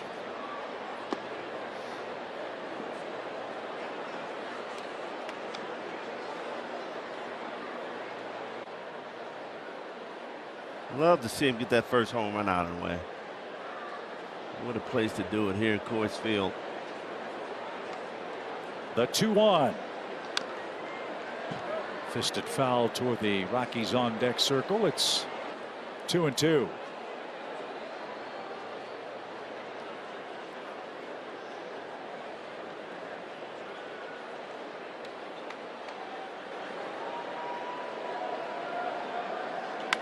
Golf toward the right center field gap. That's well hit. Look at Michael run around first, on his way to second. He's going to turn and burn, and he's going to stop there. Hampson, a nice job to get that ball back to the infield quickly, and Michael Harris, his first multi-hit game. A 1-out double. Wow, normally I would say he's going for 3 there, but that's a smart play right there. You know you got a lot of game left out in that outfield, covering some ground, and you're already in scoring position. This is a Colorado special backup slider that he was able to adjust on, pull the hands in. And nice job holding up. So Ronald with an RBI chance. And Blach delivers a strike. Harris has to work on letting the helmet just fly off. He's sitting there trying to hold it on, keep it on his head. Well, we've got a guy on the team that can teach him how to do that. Albies. A 1 pitch and scorched right side and into the second deck. The Braves offense have been really good tonight with runners in scoring position. 8 for 15. That'll play. And their second double-digit run scoring game this year. They scored 16 against Washington, you might remember, on April the 12th. Already up to 15 hits tonight.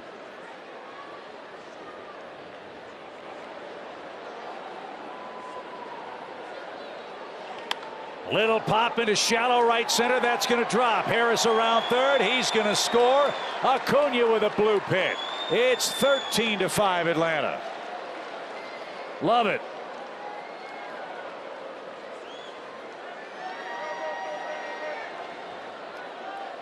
So the Braves just keep on pouring it on. An RBI hit for Acuna, who has 2 knocks tonight. That brings up Dansby Swanson, our player comparison, brought to you by Landmark. Wow, look at those numbers on the left. 218. Last 26 games. Man, that's movement. 316. 5 home runs. Just continues to get better and better.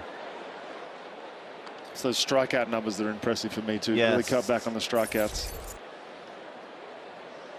You look at those April numbers, it's not Dansby Swanson to strike out that much. 0-1. Acuna at first. The pitch is hit toward the hole at short. Iglesias will flip to second, and that's all the Rockies will get. Acuna's forced out, 2 away. Swanson aboard in front of Ozuna.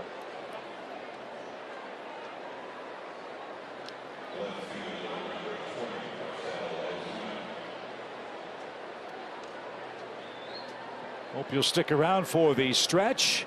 It's presented by Georgia Natural Gas. Trevor and Nick will be talking about this catching tandem that's on fire behind the plate and at the plate for the Braves. Travis d'Arnaud, a career high 6 RBI game. There's a liner over third that's foul. Strike 1. So the stretch coming up, hopefully after a couple more hits and runs here in Denver.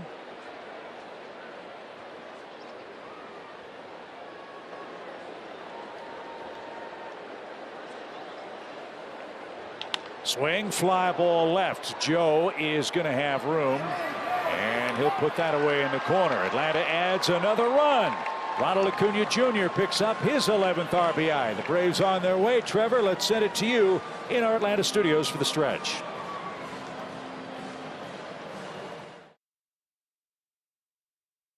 It's terrific innings. Forget the rest of his line. 5 runs, 10 hits. The 9 strikeouts was so impressive, and the way he managed this Colorado lineup was absolutely awesome. So we'll tell you about the new Braves pitcher in a moment. First, let's enjoy a quick message from Delta.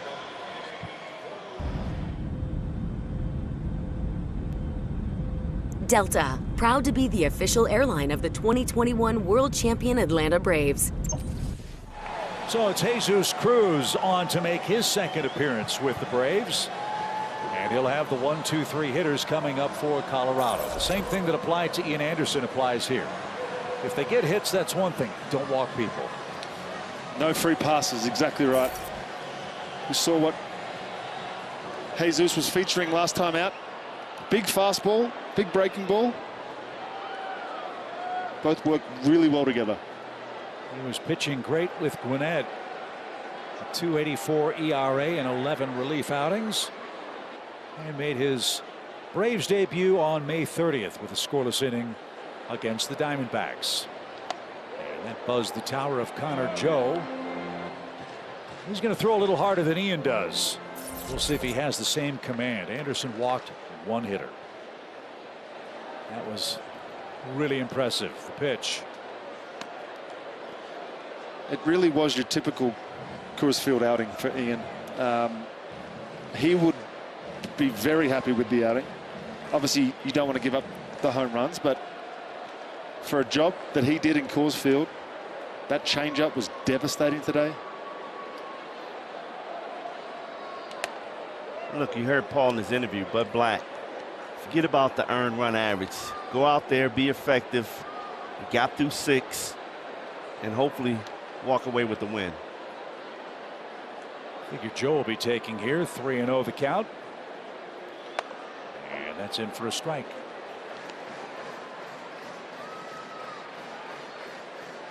There's no experience like experience as a big league pitcher coming to this place. There's no way you can train for it. 3-1 count. And that missed inside, a leadoff walk. So Joe walks for the 2nd time in the game. And Charlie Blackmon is a perfect 3 for 3. Let's see if Jesus can ruin that.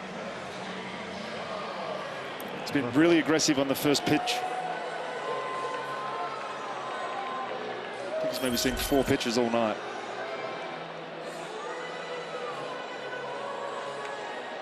Well, he's a smart man. He just saw Joe walk on 5 pitches. They need base runners, a lot of them. Down 8. They have 9 outs left. Got to get the ball down. 1 ball, no strikes.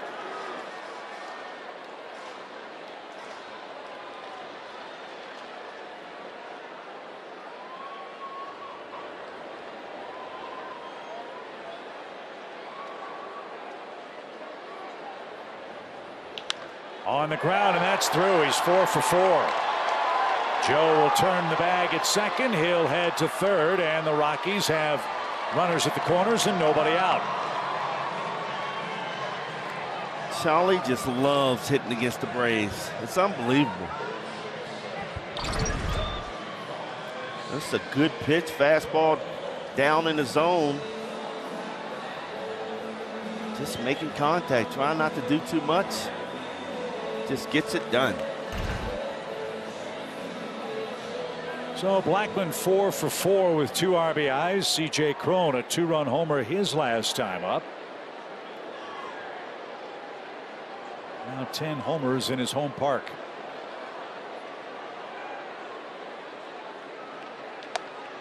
Everything's up. 1 ball, no strikes.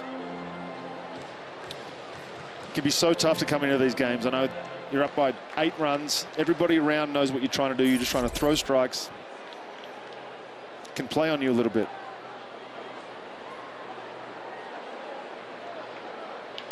Double play ball. Braves will give up a run for that. Ozzie the turn. And 2 men are out. Joe will score the Rockies' 6th run. We'll trade 2 for 1 all night long. Wow, that was huge. Almost like clockwork. It's exactly, and the inning can turn around just like that. Make a good pitch.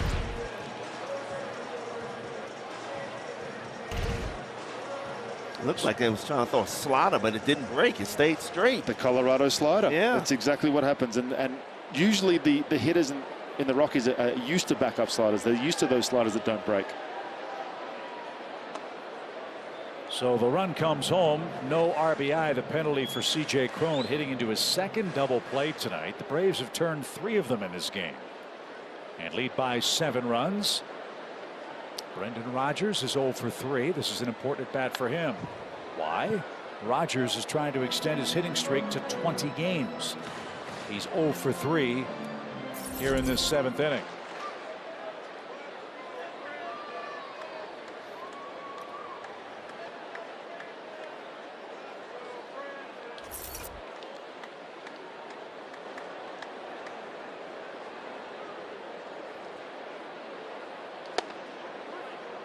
One and 2.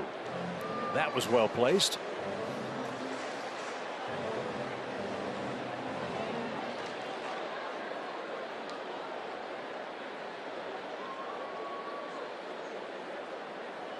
Cruz ready, peers over that glove, and the right-hander rocks and fires, and Rodgers is still alive. It's a better slider there. That looks had some down action movement. on it. Yep. Had some movement on that pitch.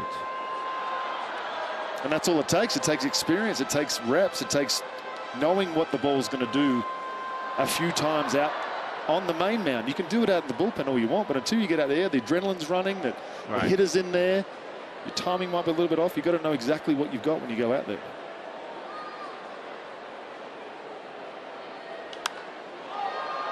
Not to mention, you come striding in from that bullpen, which is in Colorado Springs. You're out of gas, man. You are gasping for air when you get to the mound.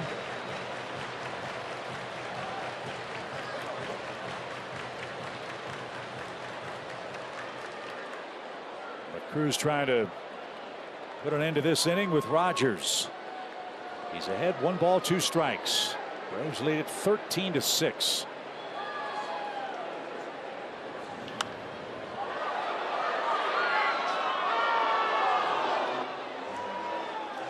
Oh, he's fouling off some good fastballs right down the middle. Yeah. He's missing those pitches.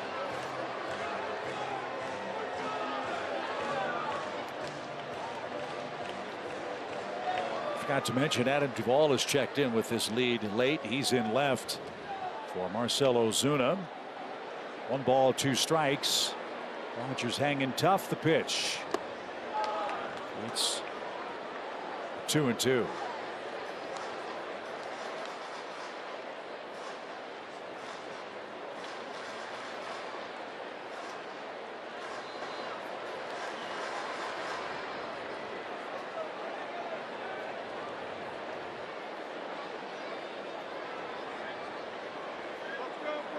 The sign and the pitch. A little line drive into center. Harris coming on, dives and can't hang on. Rogers is aboard. Great closing speed. Rogers will extend his hitting streak. Wow, great effort by Michael Harris, though. This is a great jump. I thought he had it just underneath the glove. I guarantee he tells you he's going to want to. Oh, he wish he had that again. Oh, yeah. No doubt. Look at it. Just didn't get that glove all the way down far enough. Oh, almost twisted his ankle right there. Trying to get up quick. So Rogers aboard with 2 outs. Ryan McMahon, the batter. And a good fastball. Strike 1. Starting to command that fastball much better. He's up in his zone early, first getting out there. It's like you said, just getting comfortable.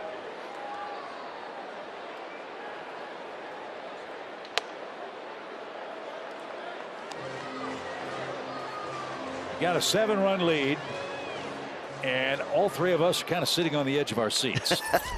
And that's with no disrespect. It's just the nature of a game in this place. Yes. 1 ball, 1 strike for the Rockies' third baseman. The pitch.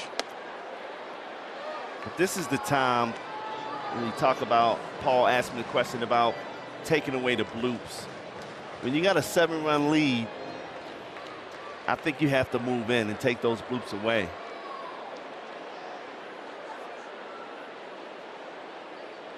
Broken bat is going to get him out of the inning. And Ozzie with the peg to first. And that will send us to the 8th. Jesus Cruz debut in Colorado. He gives up a run and 2 hits.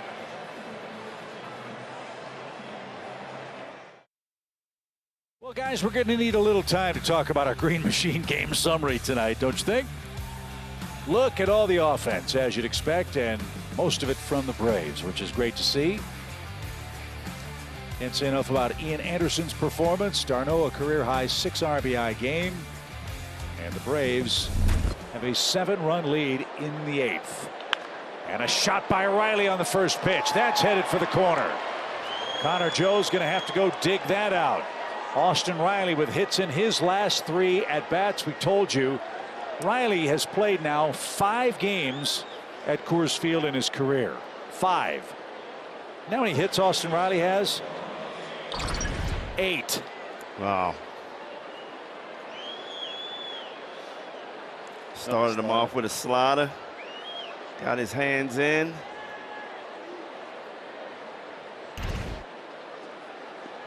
So let's get that run back. Ozzie Albies a 2-hit night. I just love Austin's approach. Struck out his first 2 at-bats and nothing changes. He comes through with 3 hits after that. And look, while the Braves are taking advantage of Austin Gomber, their starter, who gave up 9 runs, Ty Blach has given up 4. You got to tip your cap to the man on the mound for Colorado right now. Yes. This is not easy. They had a doubleheader yesterday, as Peter mentioned. They did not bring up a pitcher for this game. By that I mean no roster moves. Perhaps one will come tomorrow. But he's got to try to get a few more outs. As this one on the ground to third. McMahon a side saddle and the throw to first for out number 1. Matt Olson is your hitter. Let's enjoy a quick message from Texas Pete. Welcome to the tribe. The Texas Pete tried and true. Texas Pete, sauce like you mean it. We've got Australian Pete and Baltimore Brian up in the booth. Here for game one. The pitch is a strike to Matt Olson. These really are the toughest games to pitch in, especially for me, because my role was often to come in the late innings, high leverage situations and get a ground ball or try and get a right-handed hitter out. So when I went to places where I didn't have that role and my role was maybe a mop-up guy, I just couldn't function because I couldn't get any. I didn't know how to pitch into those situations. I didn't know how to pitch to extend, go multiple innings. I didn't know how to pitch against lefties. It was such an uncomfortable time for me to pitch. Plus, you're coming in against an offense that's already smoking hot. What about sitting in the bullpen as you did? As you said, sometimes a high leverage relief pitcher in a game where you don't expect to pitch, and then all of a sudden the phone rings, hey, we need you. Well, I got my first save here in Colorado in such a game. And if it wasn't for our colleague Jeff Francoeur, I wouldn't have had my save. High pop fly down the right field line near the 350 side, and a nice adjustment in right. Tagging and heading to third is Riley. Randall Grichuk made a nice grab at the wall there for the second out. Sorry, Pete. Typical Colorado game. We're up big, and then all of a sudden, the late innings come and they start to add on and add on and add on. And at this point in my career, I wasn't the closer, but they'd run out of other options.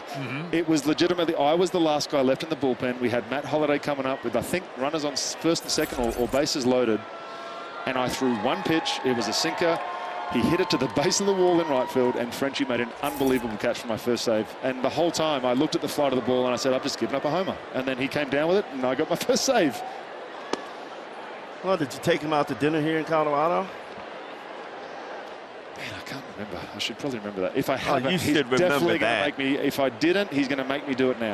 Well, all I can tell you is Jeff's watching the game back in Atlanta, so he will let us know if he was rewarded for that first major league save. You expected him to make that catch, didn't you? Well, come on. I was out there for. I mean, I would have made it if I was out there. Exactly right. Travis d'Arnaud, a huge night. Let's see if he can get a seventh ribby. Braves did such a great job early in the game with 2 out run scoring chances.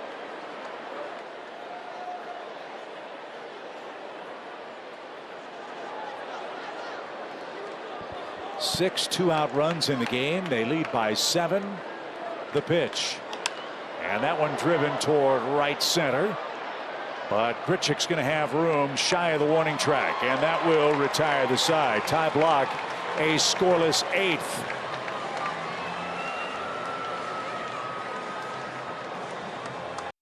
Sierra heavy-duty truck. Xfinity. Supercharge your home with supersonic Wi-Fi, unbeatable internet, only from Xfinity. And by Georgia Natural Gas. Live the greener life. 13-6, the Braves in the 8th inning lead the Rockies in game 1 here at Coors Field. The Braves VIP experience is your exclusive one-of-a-kind trip to Truist Park. With 3 package options, you're sure to find an experience that will create memories to last a lifetime. Watch the Braves take batting practice from seats behind home plate. Take a tour of the ballpark. Receive surprise VIP gifts and much more. Check out all the VIP experiences at Braves.com/VIP. Darren O'Day, the 3rd Braves pitcher tonight. He's on for the 8th. Grichuk, Iglesias, and Garrett Hampson are coming up. Darren, the veteran reliever, coming into a situation where he knows what his job is. Coming to get 3 ground balls, 3 fly balls, 3 quick outs, however you do it. 3 games for O'Day. Knock on wood, he's not given up a run at Coors Field in his career.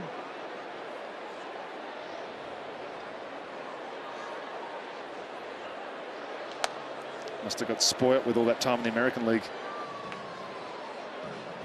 That pitch right there, when he's on, that's the difference maker, and that's what makes him so effective, not only against right-handed hitters but against left-handers. That's the one pitch that I just could not throw. Pop fly foul. From a hitter's perspective, Brian, does that ball look like it's rising? Yes, and those are the guys I did not like facing because you know they got that nasty slider that's going to run away from you as a right-hand hitter. So you start looking out there, and then they throw that rising fastball sinking in on you. You got no chances. At least I didn't. Some guys like those guys. I didn't. Grichuk is retired. Strikeout number 1 for Darren O'Day. Before we see him get another out, let's take another quick message from Landmark. Take me out to the Giants. Take me out for a car. The Giant selection is something to see. 1 up, 1 down. Jose Iglesias, the batter. And that's served toward right. Already on the run. That kisses the chalk. Iglesias trying for 2. Here comes the throw. Strong throw. And it pops out of the glove of Dansby Swanson. Great play by Heredia to make that as close as it was. Wow, almost an even better play by Dansby with the tag, but the ball came out. Good hustle right here to Heredia. And the perfect throw here. 1 hop, ball just kicked out. Dansby knew he had to put the quick tag on him here. If it stuck, they had him. Yep. Geez, if you're Bud Black, you don't want to see him getting thrown out in an 8-run game. Luckily for Iglesias, he wasn't. He's got 2 hits, and now Garrett Hampson, the batter, he had a line drive homer at the 390 mark his last time up. By the way, if you look out on the left field fence, you see the big gash in the padded wall. That's courtesy of Marcell Ozuna, who climbed the fence to try to bring a home run back. Or a double, I think it was. Yeah, it was a double. Made a home run that way, too. A 1 count is over but low. 1-1. So somebody will be out after the game. They'll get some duct tape or something, make that look all pretty and new tomorrow for game 2. Max Fried will pitch for the Braves. Then Saturday, can't wait to see Spencer Strider go to work in his second Braves start. A strike. It's a one spot that Laz has been consistent. That outside corner, he's just giving ever so slightly off, which, again, if it's consistent, nobody's going to mind. And wouldn't you think in this ballpark, which is already so tough for the pitchers, you give a little bit more at the plate? I would think so. I don't know if BJ would think that. No, I wouldn't. Of course not. Not at all. I say hunt for strikes, baby. The 1-2 pitch. And he's hunting for a strike there, and Hampson missed it. 2 strikeouts for O'Day. And the number 9 hitter's coming up. Just another example of that pitch he calls the Finchy because it rises after Jenny Finch. Just a 4-seam fastball that he somehow gets his middle finger right underneath, and it just never comes down. Look at that. Crazy, isn't it? Wow. Brian Serven has struck out 3 times. He's going for the golden sombrero.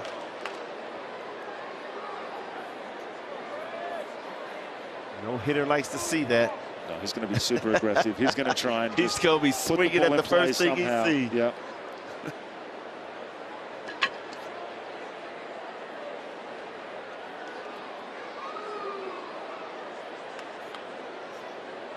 (13-6) Braves in command as that's up and away. 1 ball, no strikes. When the Braves come up in the 9th inning, Heredia, Harris, and Acuna are due again. Great start to this series. Braves led 3-1 after 2, 5-1, and scored 7 runs in the 5th and 6th innings. And Serven not offering here. 2-0 the count.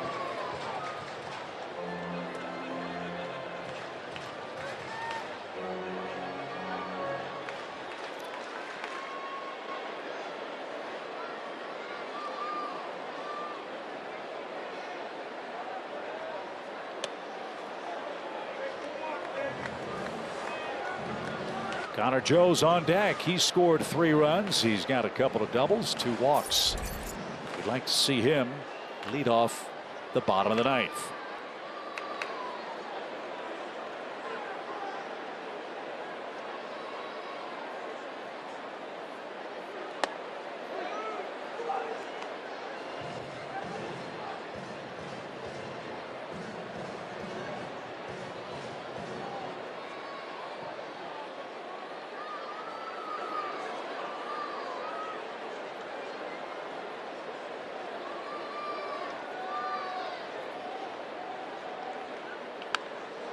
O'Day's got him set up.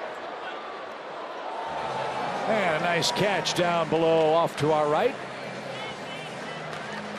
Good crowd here in Denver. They have seen, as they are used to seeing, an offensive explosion by the Braves tonight. 13 runs on 17 hits. It has been a lot of fun. 3 balls, 2 strikes.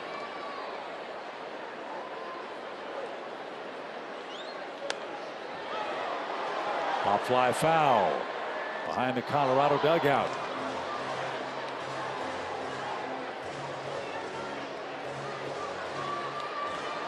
How much the game has changed. You talk about it all the time, Chip.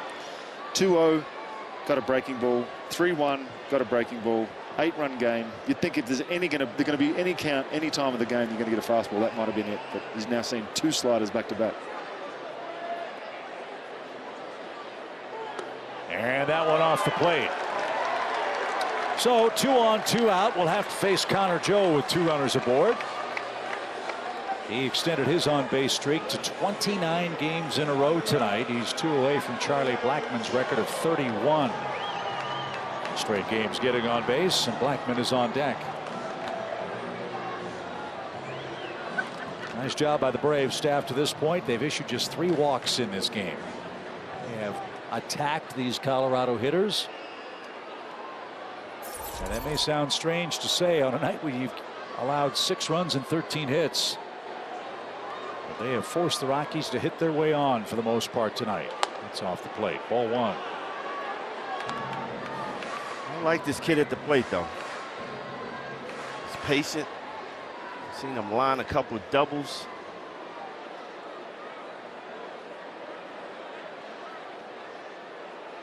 We gave that talent away. It's in the Braves organization. Just for part of the 2017 season. And this one's popped up. Olsen is there in foul ground, and Darren O'Day works a scoreless 8th inning. Off to the 9th we go. The Braves have a 7-run lead and look for more in game 1.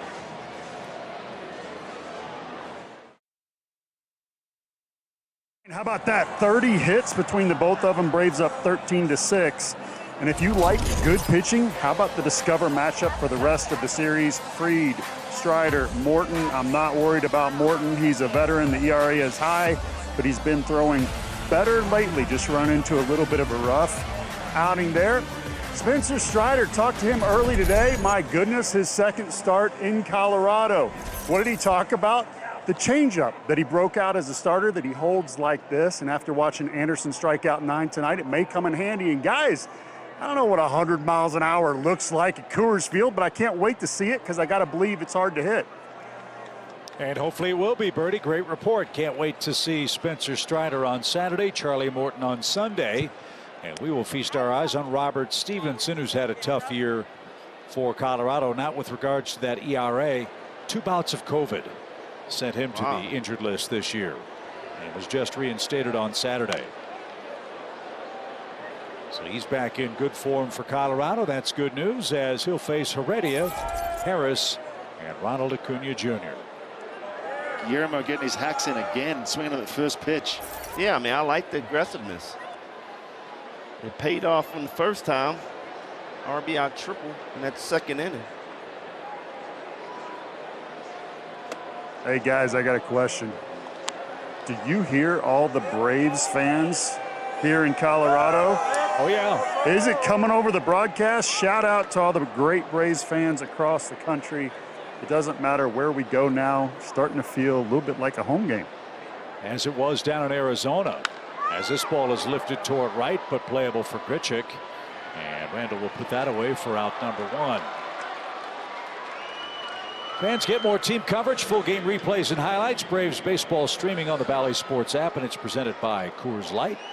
And this was always fertile ground during the Superstation days.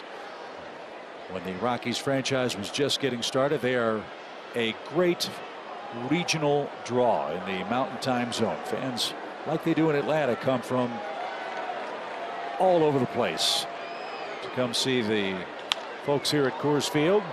And a bouncing ball collision at second, and Harris is going to reach. Wow.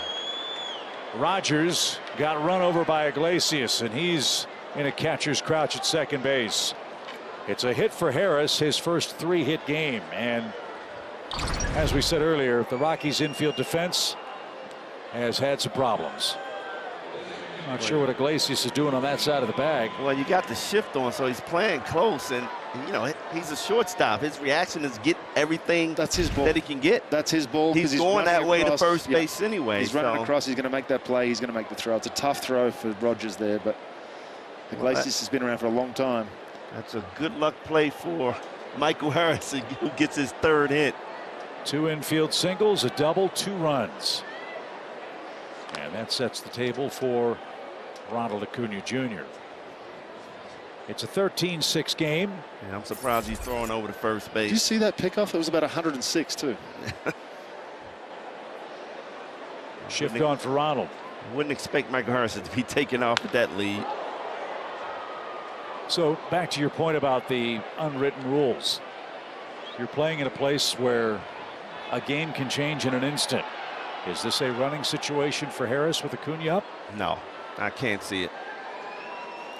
I think back in our day, BJ, is definitely not a running situation, but I think the way the game is played now, it well and truly could be, especially when you hear someone like Gabe Kapler talk about never being out or in games. And the Giants manager's point was, if you can prolong innings by obviously scoring extra runs, putting more pressure on a reliever, you might make Stevenson unavailable tomorrow in what's already a short pen. So there is a carryover effect, and it's not to run up the score, it's to force them to run out of pitching. And that's the mindset. When you're playing 162 games, when you talk about a game in June or a game in May that you maybe took it easy and didn't run up the score and didn't force them to make a pitching change, all of a sudden their closers available in that 4th game of the series. Ronald didn't get that, and he is strikeout. 2 away. Dansby Swanson will be the Braves hitter. So it might be a moot point with 2 outs now. And Dansby, you don't want to mess with his timing. He's had a super night. 2 RBIs, a single, a double, a run scored. He'll take a 6-game hitting streak into play tomorrow night.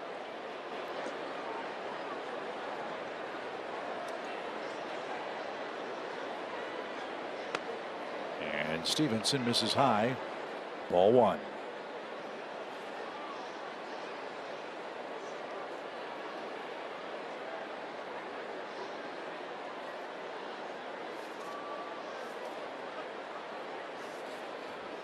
Stevenson looks like a very young Rafael Betancourt.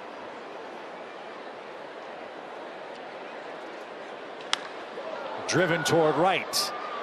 And Grichuk near the line is in foul ground. And he makes the play to retire the side. The Braves lead by 7. They need 3 outs to open the series the right way in Denver.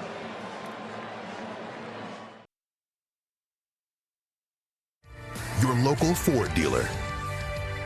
Delta Airlines, keep climbing. And by Truist, when you start with care, you get a different kind of bank.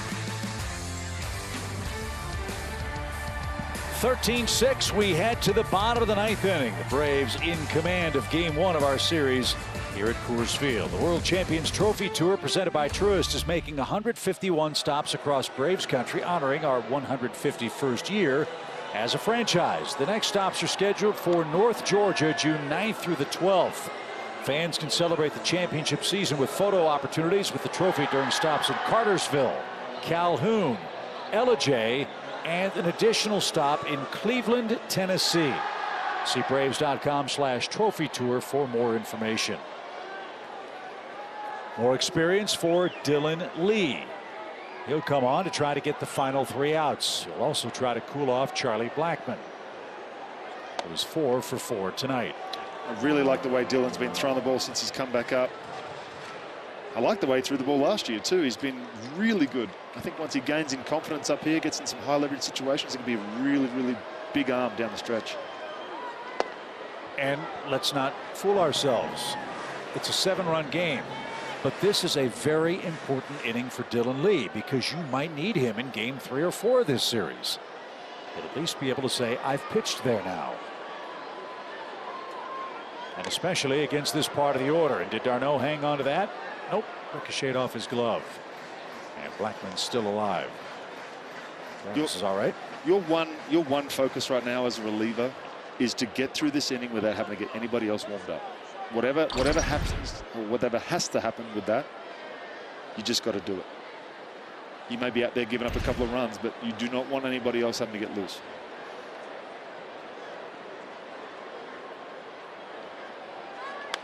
Blackman pops this up. Long run, Dansby in the shift, still hustling toward the tarp, and it's off the netting. And the count 0-2. That was a nasty pitch. I don't know how Blackman got the bat on that ball. Charlie Blackman's had a whale of a career. Yes. 35 years young. And playing the role of the designated hitter tonight. I met Charlie a few times. My question would be, have you kept the same beard and hairstyle so that when you're done playing, you can just get rid of it all and just walk around like Charlie Blackman, no one knows? Might be. That's high. That is a big league beard. And he's had it almost his whole career.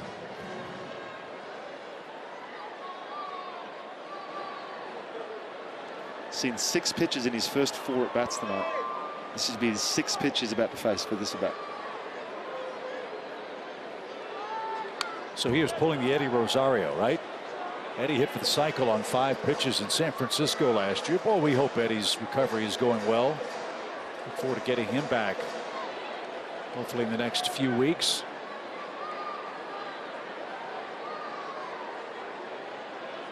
One ball, 2 strikes. Shift on for Charlie Blackman. Nobody on. And another foul ball. Hope you stick with us for Braves Live postgame. That's presented by Xfinity. Trevor and Nick are standing by in the Atlanta studios. I like what Dylan's doing. He's attacking the strike zone, but Charlie Blackman is just fighting off some tough pitches. Well, that's what you should do, right? Yeah. 4 strikes. They need to string together a bunch of hits to have a chance. The next is low, 2-2.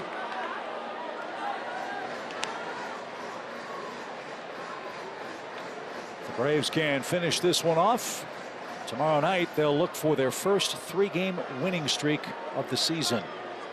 And they'll have Max Fried pitching in game 2. The pitch.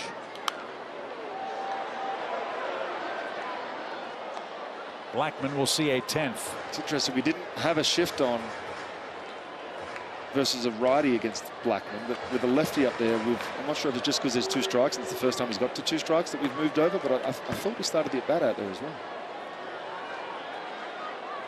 Lee comes set. Here it is. Big league at bat. It is.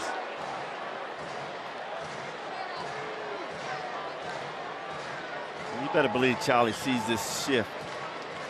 He already hit a couple of balls that way.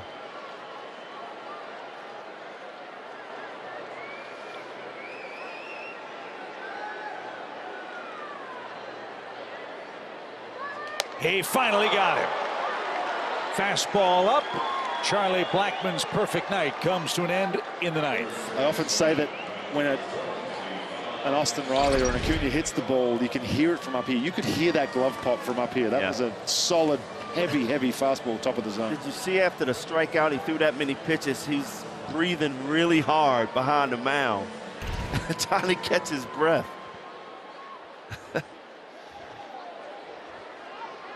C.J. Cron has a 2-run homer. He also has hit into 2 double plays and struck out tonight. 2 more outs to get for the Braves, who have looked like world champions again tonight. Terrific game in Arizona yesterday and a super effort here in Denver tonight. The pitch in for a strike. Mets and Dodgers scoreless 5th inning at Dodger Stadium. Our game in that game, the only National League game still in progress. On the ground, slowly hit right to Dansby, in between Hop And Crone is out, number 2. And Brendan Rodgers is the batter. Great try by Michael Harris to take away a bloop in center. It ticked off his glove. And Rodgers was able to reach for a base hit that extended his hitting streak to 20 games in a row.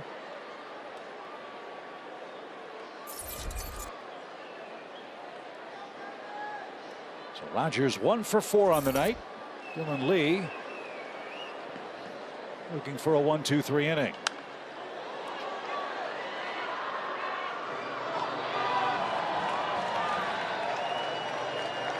Another first pitch fastball, Beach. I know you love that. You know I love it. And Dylan, I'm loving Dylan right now. He's attacking the strike zone. He's not trying to nibble. He's saying, hit me if you can.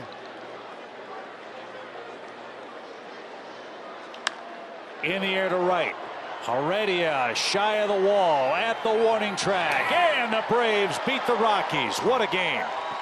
13-6 your final score. And guys, while the offense will get a lot of credit, especially Travis d'Arnaud and his 6 RBIs, let's not forget about Ian Anderson, the starter. Oh, I will not let you forget about Ian Anderson. What a great job by him. Second game at Coors Field. What an adjustment. I said earlier that that changeup's going to be such a big pitch for him, and it sure was. He was so effective with that today, and he even mixed in a few curveballs just to get him off the changeup. Fastball, the location was better as the game went on. Got through 6 innings. Yeah, huge day. That was the huge part. Getting through 6 innings, saving the bullpen. Dylan Lee looked great coming in that 9th inning. But give credit to this offense. They continue to get it done. Stringing hits together, driving in runs. They were 9 for 16 with runners in scoring position tonight. Just a terrific game offensively. Got through the last 3 innings with Cruz, O'Day, and Lee. We are locked and loaded with the bullpen rested and ready to go. With Max Fried on the mound in Game 2. Great start to the weekend series in Colorado. The Braves thumped the Rockies 13-6 your final score. That man had a 6 RBI game and a grand slam. Our next broadcast is Saturday at 8:30 Eastern Time on Valley Sports Southeast. Spencer Strider will pitch for the Braves in Game 3. For Birdie, for BJ, for Peter, I'm Chip Carey. Stick around. Braves Live presented by Xfinity is next.